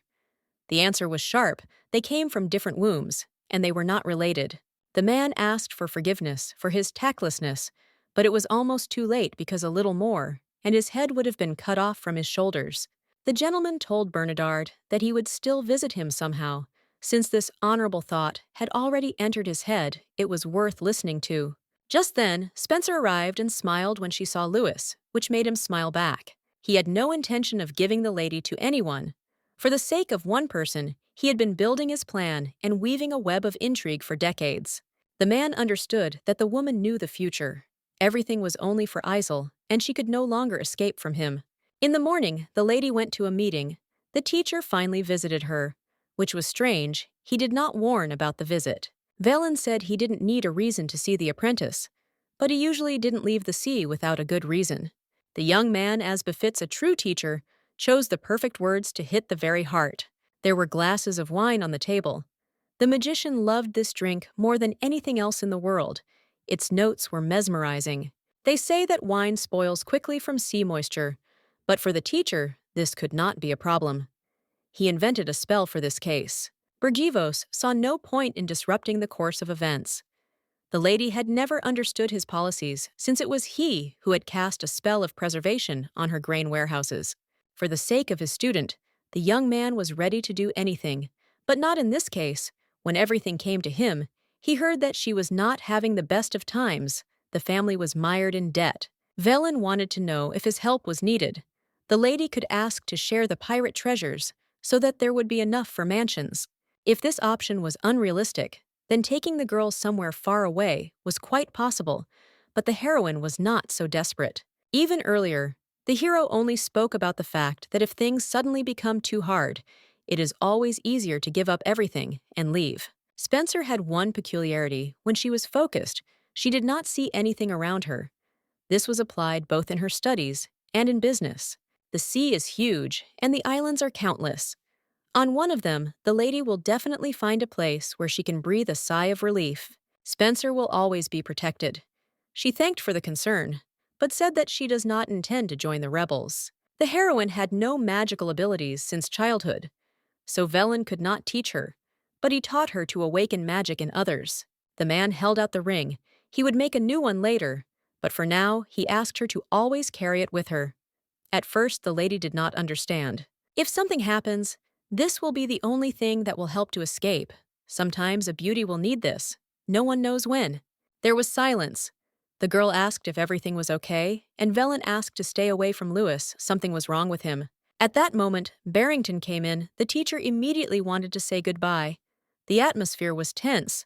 The guy grabbed the lady's hand and pulled her back, so she couldn't say goodbye with a handshake. Velen said he would leave, but he was in no hurry, as if he didn't want to leave the student alone with Louis. Before disappearing, Velen calmly said that he hoped that things would only get better for Spencer and Byron. To reach the castle, it would take at least half a day. It lies near the swamps, where darkness and dampness always reign. The man who made his way there was called the Demon Fighter. He ruled that place, and his name was Blake 12. 6 months ago, when the war began to subside, and there was talk of a truce, Blake was furious. He was promised the southern lands for victory. The dream that the man had cherished for many years was shattered into pieces, and he had to return to Defert anyway. Every day after the truce, the gentleman had hysterics, and every day they became worse. The assistant was already tired of it. The servant wanted to ask if the young man was okay, but he only reacted negatively because such a pathetic worm could not help him. Lately, the man stopped leaving his house. The servant suggested moving to some other place since he didn't like Defert. The guy grimaced with displeasure. The owner of the castle wasn't supposed to run away. He wasn't going to abandon his lands. The assistant handed the gentleman a business card. Spencer is a huge real estate agency. You can contact them. Indeed, if the demon did not like Defert, he had the right to leave him. Thus he could get rid of his eternal melancholy. 3 days ago, the lady placed an ad in the newspapers, hung up leaflets, but no buyers appeared. She was sure that everything would work. Louis tried to support the lady, but she only snapped at him. Of course, her mood was spoiled. In her eyes, the man was simply idle, which meant he could go look for clients. If there weren't any at this rate, they would die of hunger. There was absolutely nothing left in the estate. The girl was overcome by incredible boredom. For the first time in a long time, she could allow herself to relax. After the scandal with Kalzak, everyone now knew the lady by sight, and not in the best light. All she had to do was take the teacher's advice and hide on the island. The lady was about to leave the office, but when she opened the door, a man appeared in front of her. He looked displeased. The stranger didn't even introduce himself when he found out he was at Spencer's, but walked on and sat down on a chair. The girl could only notice that this was outright rudeness. Another voice was heard behind her. Stood a man who looked like a panda given the circles under his eyes. It turned out that his name was Hervan Bess. He said that he lived not so far from there. You could say that he considered himself one of the demons. The gentleman's name was Blake 12. He is a very famous person, but not for Spencer. She asked who was in front of her. The man immediately started shouting, asking how it was possible not to know him. There was still no problem, since they had never met before. Blake couldn't believe that this was even real, while the beauty remained completely calm. Dvalv called himself a war hero, obviously. He took part in it, and even managed to distinguish himself. He should have said so right away. Now the lady is sure that she doesn't know him. The generals and knights had probably heard about him, but the lady who was far from the battles had no chance to learn about him. Fame for his lordship is glory. Glory is the honor of a warrior. Honor is important to him, so now the countess was obliged to apologize. The blonde didn't want to apologize for not recognizing the man as a hero. Yes, half the country doesn't know him, but that's how he behaves. If Spencer thinks she has the right to talk like that, then she is self-confident. I will have to personally check her. From the very beginning, everything did not start on the best note. Uninvited guests appeared, and it seems spoiled all the peace of the estate. Blake had already raised his hand. The maiden was ready to use her ring to escape, but then she seemed to be saved. Everything happened very quickly. Kalberg grabbed the man's hand. He didn't expect that they would meet so soon. It seems that the world really is very small. Byron was in his own country and was free to do whatever he wanted. The young man never got rid of his arrogance since he allowed himself to snap. Blake had no place to talk as he pleased. He hadn't changed a bit. All he could do was raise his voice. Earlier, Dvalv would rush menacingly at the Duke, confident of his victory, and when he squealed like a pig, he was ready to fall through the ground. Absolutely everyone, without exception, knew who became the hero of the war. The fact that he headed the duchy and served faithfully and truly ensured the people's trust in him. Blake wasn't supposed to be in the Empire, but he better sit quietly and keep a low profile. No point in looking for trouble. The man said he had no intention of saying anything, although in fact 5 minutes ago, he had tried to intimidate Latania by threatening her. It turned out that the demon came to buy land. He heard that the woman was selling a plot of land. They would like to move from Tefera. The heroine nodded. If there was a desire to buy land, they had just come to her at the address. The man was angry that perhaps the lady took them for fools without a penny in their pocket. The expression on the face of the man who suddenly appeared showed his displeasure, which was growing. Karl interrupted Dvalv. He should watch his language before the situation got too bad. The girl moved on to the papers. With such hostility, it was strange that the demon could buy land for himself at all. They wanted to build a new castle, but this required a huge piece of land, which the lady most likely did not have. A big shot interfered with the plans for revenge. The woman did not want to regret it. Looking at those who arrived, they could have been charged triple the price. The beauty smiled, holding out the document. It was time to sign the contract. After signing, they could see the land. Later, the lady took the duo to the site she had picked out on the seashore, and they seemed to like it. Karl asked if this was a good idea. The girl simply had no other options, so she went for it. The heroine decided to discuss the price. It didn't matter to them, they still had to buy what looked great. Blake handed over the check. It had the amount written on it that the girl wanted to receive. Everything was even better. It was only in advance. The woman wanted to say something about one nuance related to the land, but they didn't listen to her. A good weapon doesn't need laudatory odes. Blake didn't want to wait. He noticed a piece of paper in his hands and thought that it was a contract that could already be signed. The man didn't even read the contract and signed everything. The heroine wanted to tell important details, but if so, it wouldn't be her problem. Isel's business was going well, and the seaside property next to Byron's lands was causing an unprecedented stir among others. Thanks to the deal, the woman realized that she was lucky. Summer passed, autumn came, and during this time, the castle had time to be built. Blake hurried the coachman. He wanted to leave the hated Tefera. As soon as possible, the man was glad that now they would wake up on the seashore. When they arrived, they froze in horror, because the castle was half hidden under water. Hervan had to try to explain this. The young man himself did not know how to argue this, because the situation was not entirely favorable in any case. When they asked for advice, it turned out that water always rises in that place as soon as summer ends. The land that sinks into the water in autumn is the perfect place for a summer getaway. And Hervan has arrived at the Spencer estate to talk.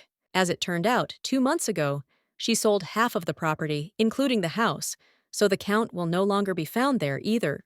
Blake began to get even more angry, which forced the gentleman to freeze in fear he did not want to die yet, and turned asking what to do. The new butler shrugged his shoulders.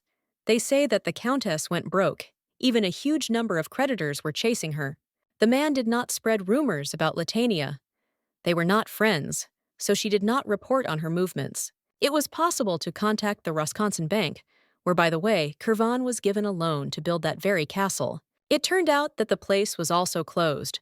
There were a lot of people outside who blamed the swindler and demanded their money back. Suddenly, Hervan began to remember how that servant had offered him a deal, although usually servants did not even dare to open their mouths. That guy got fired and the demons forgot about him, but maybe Spencer was the one who sent him. She fooled everyone. Finally, it was decided to read the contract. Everything was so bad that it became scary. Complete ruin awaited them. The girl enjoyed the hot springs. Nothing invigorated her as much as something so pleasant. She did not think about any problems. Latania was known throughout the empire. She did not seek fame, but Gladio personally told about her merits. Now, according to rumors, the beauty went broke after investing money in something dubious, and many sincerely sympathized with her. When the news spread, merchants vied with each other to offer money, thinking that in this way she would be able to cover her debts. The demons, of course, did not know about this. The assistant came to report on how things were going, as the lady had expected. The protests near the bank did not subside. When the terrible cold passed, Lily gradually began to feel a little better. Of course, her body was weakened, but everything should be fine. The butler saw progress, but was not sure if he was doing the right thing. The scandals surrounding Spencer were countless. The lady didn't see the problem she warned before buying the land, but they didn't listen to her according to the contract. Everything is clean. The buyers were demons, and this made the situation worse. Of course, many of the people hated them. Since everything was clean from a legal point of view, the lady was confident that no one could blame her for this. A certain Blake was found among the protesters, but the girl was not surprised she was aware of this. The lady came to a place where no one could penetrate to Byron's impregnable castle, Trident. The blonde was sure that she was safe because this fortress had never been conquered in all the centuries. There would be no need to worry at such a pace. Even the most explosive person would have a few kind words for Duke Byron. The girl met with Carl. He asked as usual if she needed anything, and Spencer only thanked her for what she had already been given. For 15 years without rest, the lady had done nothing but dream about rest, and now she was happy to get what she wanted. The demon offered a truce and almost ruined the lady, but she was able to take revenge on their entire family and in full. The Duke suggested not to call him by his title. They had known each other for several years and could be informal. The girl decided not to interfere with this desire. She nodded in agreement. It would even be easier to communicate. A document fell into the hands of the Tefera Castle. It was known in history, but now it was put up for auction by the Wisconsin Bank. The owner of Tvalf, that same bully, sat under the walls of the bank and hoped until the very end that something would change. Blake was one of the best warriors. His family ruled Tefera. For many decades now he turned into a beggar vagabond. The demons fill out petitions and demand some kind of agreements, but all in vain. Neither valor nor rage saved them from failure. Spencer sold Blake useless lands and cheated him now. In a year, the man has become a beggar. Latania really knew what she was doing. Carl admitted that it was better not to deal with her. Otherwise, it could only get worse. All the papers that Byron had to sort through for days came from Latania, But even this family is not omnipotent. The girl decided to do something she sincerely thanked for the protection and everything that was given to her in such a short time. Thanks to Kalberg, the lady's parents were safe, but Isel had to handle the rest on her own. The young man froze. Not understanding, the man did not care that he could suffer. Because of the lady, he had no reason to stay away. The Byrons had always been distinguished by their nobility, but now the guy was interfering in the affairs of some swindler. The blonde really wasn't going to back down. Isel didn't break the law, and the inhabitants of the empire were most likely happy with this arrangement. Soon there was to be a celebration in honor of those who fought. The emperor wants to raise the spirit of the people. The girl nodded. She promised that she would try to keep a low profile. The young man was surprised he had not asked for such a thing. Isel was also a war heroine. In a sense, she gave everything she had to help in the victory. His Majesty personally invited the girl to the ball. At first, she thought it was just a joke. The event was supposed to be grand. Spencer planned to lie low, but she was dragged out again. You will have to go to the ball with a partner. It is a stupid rule, but it is real. Isel thought about what she should do. Byron volunteered to keep her company, but the woman refused. After all, she has a fiancé, it would be right. The man, hearing something like this, did not understand how to behave. He had almost forgotten about it, but the reminder came again. Kalberg decided to calm down. He said that nothing bad would happen if Isel went with the groom. He decided to go to trainings. Louis arrived at Byron's castle, and in front of him were gates that only opened for those who were allowed in. Blue-Eyed handed the guard a note and said that he had a meeting, but he was refused, asked to come a little later. The man was told that with the Duke's seal, he would be let in immediately, but the knight standing there pretended not to see it. Louis decided to leave. Of course it was strange, but he didn't want to make a scandal. Suddenly, a familiar voice was heard. The girl came to meet the young man and ask why he was not in the castle. Yet it was all strange. It turned out that they simply did not let him in. Carl seemed to have said that there would be no problems. It turns out he lied upon hearing this. The guy focused on the fact that Spencer called the Duke by name. The brunette assumed that they had become close, while living in a dark and gloomy castle. It all made perfect sense. His lordship looked out the window. He was annoyed that Barrington had nevertheless gotten outside the castle gates. He wanted something else. The assistant came to apologize. The Duke ordered that no one be allowed in, but the man had an invitation. The blonde turned to the commander. For some reason, he started talking about why leeches are called leeches. The conversation came out of nowhere. Some call the blue veins between a child's eyebrows leeches. As they grow older, they disappear, and the real ones fall off the body as soon as they have sucked blood. Some don't leave, even after they've sucked out all the blood. These are called leech kings, and are even more annoying. The man knew for sure that Louis was looking at him as if he knew that he was standing near a window on a certain floor. At first, Barrington seemed to be just a thin, frail man, but apparently he was wrong. The commander was ordered to strengthen Spencer's security. The guards would watch them if that was the order, and it was absolutely forbidden to contradict the master. Louis first asked the lady how long she intended to stay in this estate. The man assumed that the heroine was not entirely comfortable, but she shook her head. In fact, she was comfortable. Spencer would eventually leave. She denied being on the run. She just wanted to get away. She was finally free of her affairs. Blondie didn't want to settle down. She wouldn't calm down until there was unrest that could distract everyone from what she had done. Blue-Eyed asked about their marriage. The Countess cannot be a bride forever. She needs to move on somehow. 6 or even 7 years had passed since the engagement. But the lady's goal was not marriage, only a title. Marrying Louis didn't seem like a bad thing. He was timid and shy, and was willing to compromise for the sake of his mistress. Despite all the man's merits, she could not expose herself as his wife. It did not fit in her head. Blondie asked sincerely if Louis wanted to marry her. Being Barrington's son, he could marry anyone. The lady thought that the young man initially agreed in order to gain freedom later, but now he behaves like this. One day, the hero yelled at Spencer, promising that he would do anything for freedom. He did not want to work. The brunette did not give a clear answer. He asked why, in that case, the lady called him to her. It seemed like something meaningless. Spencer was invited to the Imperial Banquet, but since she was going to finish everything, there was no point in bothering. Having taken up so much time and forbidden to meet others, the lady now wants to leave. Apparently, because Byron allowed himself to be called by his first name. Latanya had no right to think about running away. After all, they were engaged, which meant they would get married very soon. The young man's smile was a little frightening. It seemed he was speaking in all seriousness, although he had never thought about it before. Since that day, she and Lewis had grown a little distant. Or rather, it was Spencer, who had tried to back off all things considered. What Barrington said was not strange or wrong. Getting married after being engaged was quite natural. Although the lady herself asked him to come, she did not want to get into awkward situations. She wanted peace. Isel was about to get out of the carriage, and Lancia gave her her hand. They hadn't seen each other for a long time. The girl began to hug her friend. As usual, the heroine told how much she missed him. She thought she would suffocate, the lady is still as strong. Lancia's father was invited to the banquet, and she went with him.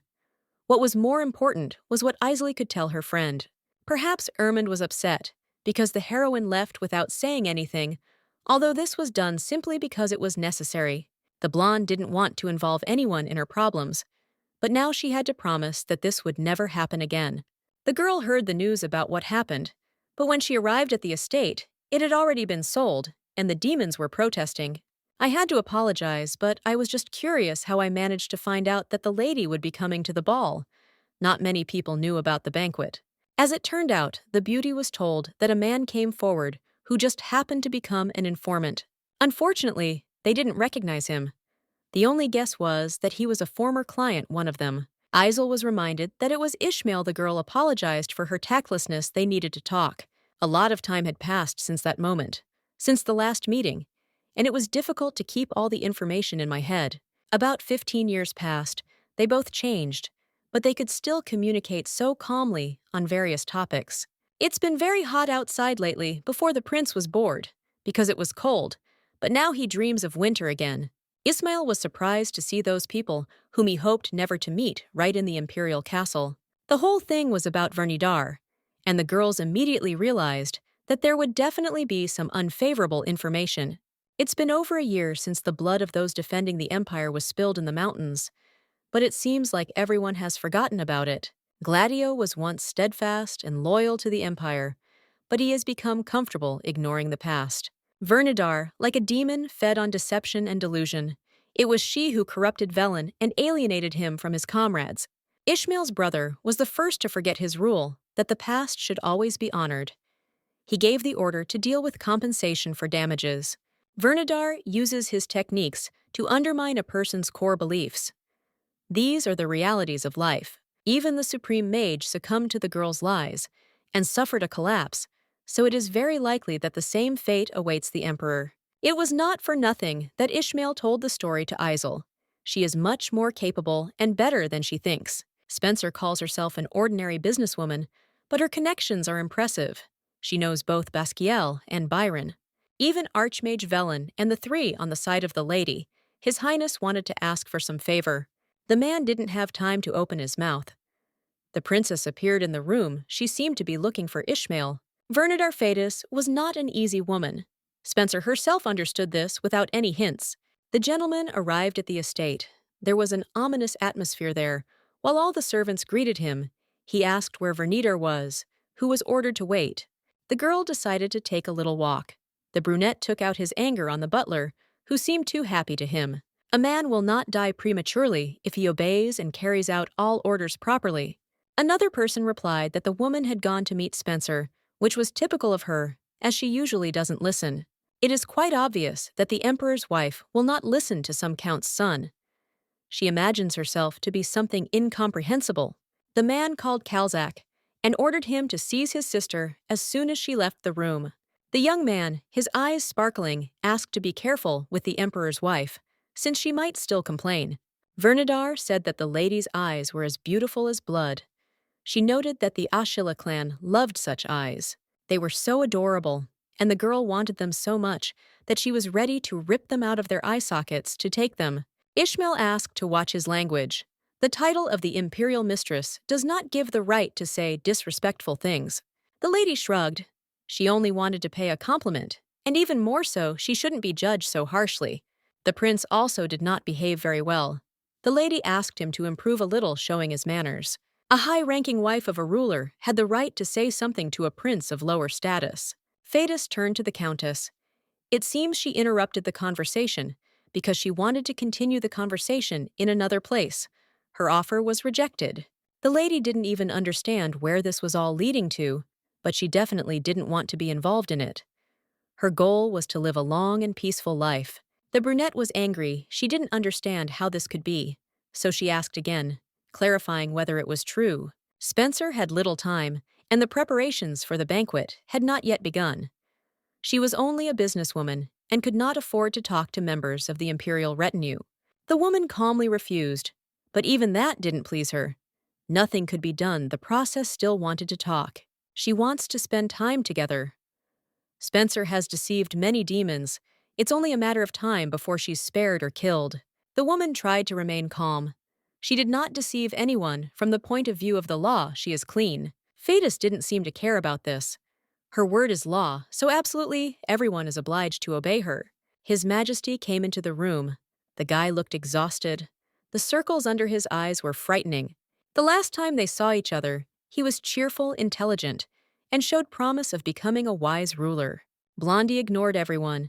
He turned to his wife, saying that he missed her very much, and went to look for her. More importantly, I wonder what Thetis was doing in this place. It doesn't look like they were having a light-hearted conversation. Ismail wanted to say something, but he was shut up. The woman smiled, watching this picture. Spencer was in the mood to escape. She didn't want to come to the castle. She hoped to stay away from the problems in the palace. Isel put the ring of salvation on her finger and stepped forward to introduce herself to the emperor. His Majesty asked if she had been invited. It seemed it was one of those whom Vernadar had asked to be called. They had never met the emperor, but they had exchanged letters. But now he acted as if he had forgotten everything. It was all about the demon's abilities.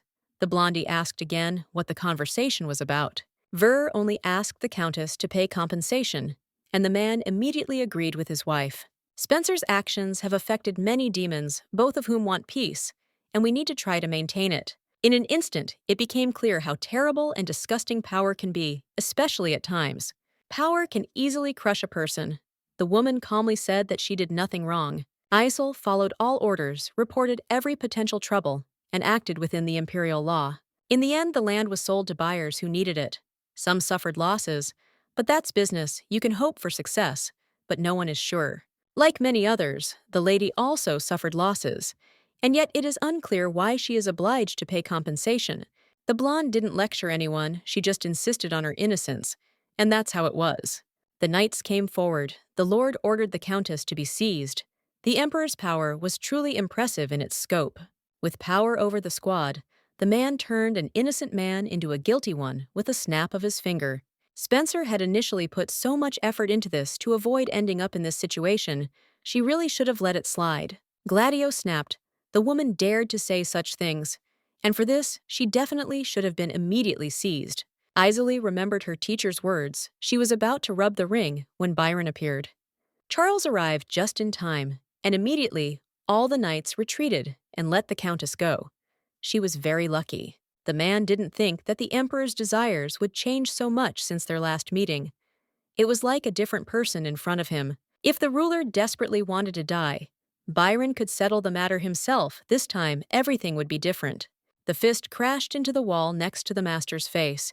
It was said that with one blow, the leader of the Black Lions could break a skull. It was not clear what had happened to the once kind and valiant emperor. He had changed in a short time. The knights were ordered to capture Charles. It seems he was trying to harm the one who needed to be protected. His Majesty became even more stupid. If Byron had wanted to harm the man, would have been lying on the ground long ago. You can't treat your subjects and your brother like that. Gladio didn't like that they were demonstratively trying to teach him. Carl realized that he had to get out of the situation by force. With one hand, he bent the sword of one of the knights. The banquet was over at this point, and one hoped that the next meeting would be better. With these words, the young man picked up Spencer in his arms. The emperor was not going to let go of someone who had just tried to threaten him. The one who now stood before Carl was not at all like the one he had known before. When Isel and the boy ran away, Vernadar immediately lost all interest and turned around to leave too. The master was angry with the girl. He sent her to the castle, asking her not to create problems, But she did not listen to him. She had to follow simple instructions, live quietly, and try to keep a low profile. When the lady first appeared in the kingdom, she was spared only because it seemed that she would be of some use, but it turned out that she was not. The man gave a final warning before killing the lady, but she said that if that was the case, she could be killed immediately. The gentleman never had any problems eliminating those who stood in his way and interfered with his plans. The fact that the woman became the emperor's wife did not make her special. She agreed, and that is why she asked to take her life. The young man decided to fulfill her request, but not before the lady lost her place as future empress. Killing the lady beforehand would provoke a diplomatic incident. Tricks might work on anyone but him. If Vernadar raises her hand against Isel again, without her knowledge, she will receive a box with her mother's head as a gift, and then she will receive the heads of everyone dear to her. Eventually, her own head will end up in the box, and then it won't matter how it all ends. The woman sincerely did not understand why Barrington cared so much about that girl. Fatisa called Blake. He must come to her himself if he wants Latanya Spencer's head so badly. The girl didn't notice when she hurt her knee. Carl wanted to treat it and warned that it would pinch a little. The heroine said that everything was fine, and with the man's permission, he began disinfecting. He tried to be careful. Later, the young man offered her some candy.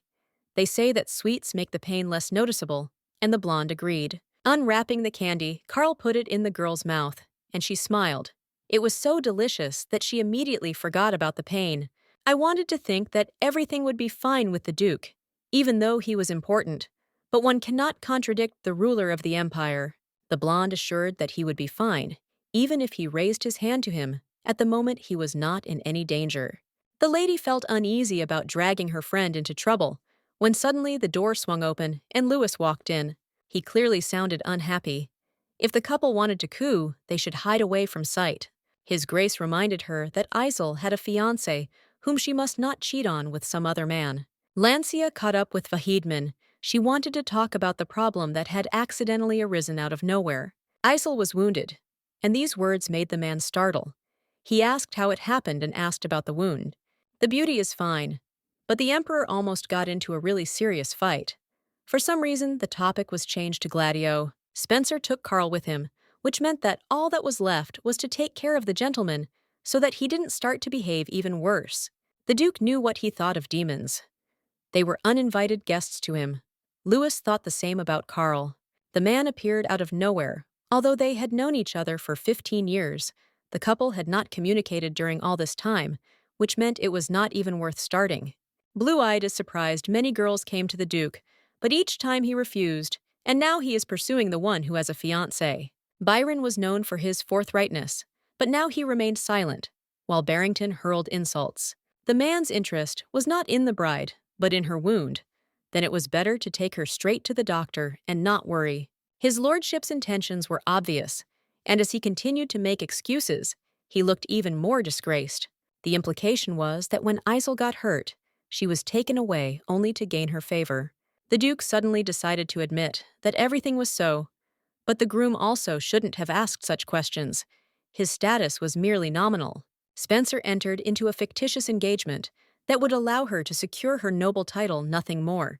Louis only calls a girl his fiancé when it suits him, as if she were his property, which is wrong. Rumors will spread about the attempt to woo someone else's future wife, and this will harm the reputation of the knighthood of the House of Byron. Of course, the knight intended to follow the code, but if his house stood in his way, the man would easily give up everything. Carl was nothing more than a chess piece. Louis thought he would be easy to control and make play his games. The situation took a different turn. The man drew his blade and decided to follow what was dear to the demon. Barrington decided not to engage in battle for now. He just took his leave first and decided to leave to think. Having gone further into the forest, the gentleman called for Calzac. He wished to urgently find someone who would take the role of Carl. Sometimes, it's better to get rid of the source of the problems. Byron must be killed at all costs and replaced. At the meeting with the Duke, the young man was again forced to admit that the Emperor was no longer the man he had once been. His Majesty's current state is worrying, but it is incomprehensible. His servants used to fawn over him, but now they try to avoid him. The people reacted to what happened as expected. From the very beginning, the Empire lost. although it was called a truce. The emperor, who was supposed to be at the center of everything, suddenly became a fool. The conversation turned to Isel and whether she was okay. There was already a rumor that the duke liked an almost married woman. The gentleman already knew of one similar story.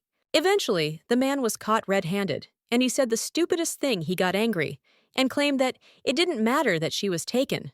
The most important thing was love. If the rumors are false, then there is no reason to worry. The blonde almost choked from surprise. It was Vakadman who suggested entering into a fictitious marriage in order to retain the title. He knew everything. The duke was ready to help the young man if the girl had captured his heart. But since this was a stupid rumor, he would not help. The old man kept hinting at one thing. He was not on Louis's side, and on the contrary, wanted to help the duke, believing that it would be more correct. There is no such thing as unconditional support. I had to ask what the man was doing, but he just shrugged his shoulders. He wanted to see Isel happy. The duke is by far the most influential person in Spencer's life, having helped the daughter of a former nobleman rise from the bottom, and will now help win her heart. Deadly Woman is the title of a villainess who charms men and destroys families by her mere existence on Earth. No matter how hard Spencer tried, she couldn't come up with a solution to the problem. The woman was thinking about what to do. She was being looked after by two people, and she didn't know which one would be better for her. A love triangle is a typical thing for a female lead, but not for a secondary one. And every time she read the book, Lady Nicola couldn't figure out what made the character so attractive. Only a girl as beautiful as Latania could attract men, and the best ones at that. And she was glad that in the end, she was given a choice which would eventually be made. The butler asked the maids to leave the girl in order. In a few days, she would already be terribly embarrassed. But for now, it was better for her to immerse herself in the moment. The young man noticed that the next day, the lady did not behave as usual. And the next day, everything was exactly the same. The heroine was so concerned with her charm for a whole week, so much so that she even began to practice smiling in front of the mirror. She really liked this activity. But now everything had changed. Just 3 days ago, the lady didn't make such a face every day. Whenever she was addressed, she had red cheeks and a dreamy look to the side. Ninetail didn't have time to report, but in the last 6 months, a group of people posing as the Kalema Church had appeared, and a priest was sent there since most of the incidents were happening there, and the damage was minor. Lately, the number of incidents has only increased. The girl did not like this because she founded the church in order to preach some ideology. It was not clear what kind of person would pose as a representative of another church. It was necessary to find out all the details, preferably as many as possible. It turned out that the priest allowed another branch to be opened, and as soon as this fact came to light, the countess didn't even have a choice of what to answer. Apparently, those people were not posing as a church. They say that the investigators who arrived at the scene were shown an official registration certificate. They are now registered. The heroine exhaled with displeasure. She understood that it would be difficult to get rid of a sect that had received permission to exist if she resorted to force, and they would file a lawsuit. Obviously, they would win. To begin with, the woman decided to check the drawn-up agreement and immediately asked who made it. It turned out that the priest himself drew it up, but there were many problems. The one who started all this is Telodea Baricus. The sheet says he is a demon and a businessman who arrived in the early days of immigration. They are most likely scammers. The priest screwed up big time. The man didn't consult with anyone at all. They didn't even report this to the lady. It's too irresponsible. There will be a sea of accusations as soon as people get around to it. Tax evasion, double income, tax fraud, and illegal land use changes are at least 4 of the charges. It was difficult to come up with something like this on your own. Vesemir almost immediately realized that this was a coordinated scheme. The lady ordered to send any information or rumors about the church in this area. If the truth comes out in the current politically charged atmosphere, the head of the church faces execution, and Spencer, as the organizer, may also be sentenced to death. The woman wanted to live quietly, without getting involved in trouble, and did everything to earn money and support the empire. And having barely avoided bankruptcy, she dragged herself to where she thinks death is in danger. The next day, Latania wanted to talk to his lordship, but found out that he had left on business. The countess did not understand why she had not been informed in advance, as was usually done. The girl accidentally met Count Termeon. He was the heir of the House of Basquiel, the elder brother of Gerald. It seems he came from the county itself, since Vahidman had been unwilling to give up his ducal title all these years. Ernok, who had no title even when he was of age, was granted a county within the Duchy of Basquiel. The blonde said she came to see his grace, but it seemed he was not there. It was an important matter, so the brunette told where his father had gone. His location was not such a big secret to keep. The lady raised an eyebrow at the note. The man said he was going to personally investigate a report about a recently discovered silver mine. Count Ermund probably went along with him for company. Ernok asked how Spencer was feeling. The noblewoman's reputation had been a hot topic of discussion in the council lately, with people saying that a noble woman who was supposed to maintain her dignity was instead ruining the empire's image. The girl is simply obsessed with business and seems to not know what it is to step back. What she did to Blake and many demons became a big problem. The lady disagreed. Not counting state lands. Land business is a purely honest business. The man nodded. But as long as the emperor supports the demons, all this will not end so easily. Not only Lithuania was criticized, but also the House of Byron. The Duke was held accountable for failing to lead the state to victory. It sounded like nonsense. Karl's decision to support his girlfriend obviously did not please the ruler. Most likely, he simply harbored a grudge against the beauty for what happened at the banquet. The woman is supposedly a hero of the country, but she can also become an outcast because many no longer like her. Ernok remained on the lady's side, as he had 7 years ago, around the time the Duke expelled his son and Raven from the duchy. The man had been kind to the lady ever since, but that didn't mean she liked him. He was as cunning and mean as all the other politicians. It was in his blood. The woman didn't care. Now she was looking at the sheet with the values. The Duke went to a place where demons live. Of course it wasn't safe there. The very next day, the heroine set off on a journey. She hated climbing the mountains, but she had no other choice. If trouble had not been created, she would have stayed in the estate and calmly drank tea. In order to avoid the fate of going to the gallows, the lady had to climb up. She appreciated the fact that Lancia went with her, but she was embarrassed by how much energy had accumulated in her friend.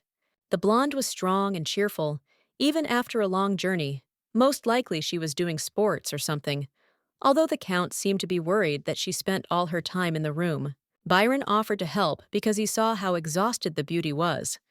The man said that he himself was not tired and was fine. Apparently, he had as much strength as Ermund. In general, Spencer did not understand why the Duke decided to go with them when the lady asked for help with the demons. Instead of sending someone to help, he went himself. There was very little time left before the squad reached the place where they were supposed to stop, but the road promised to take another half a day, which Spencer physically could not withstand. The woman really wanted to give up everything, although she was also grateful that their journey was almost calm. There were no demons on the mountain. There was an eerie silence around. As it turned out, it was not just luck. The Duke had asked the knights in advance to destroy all threats in a certain area. They had no choice, so the job was done quite quickly. It was getting dark outside. Byron suggested speeding up a little to get to the place a little faster. The girl agreed, although she felt like she would soon fall off her feet. It was quiet at Basquiel's estate until the arrival of his goddaughter was announced. She came with Ermund and Karl, who accompanied her. It seems that this time the beauty had big problems.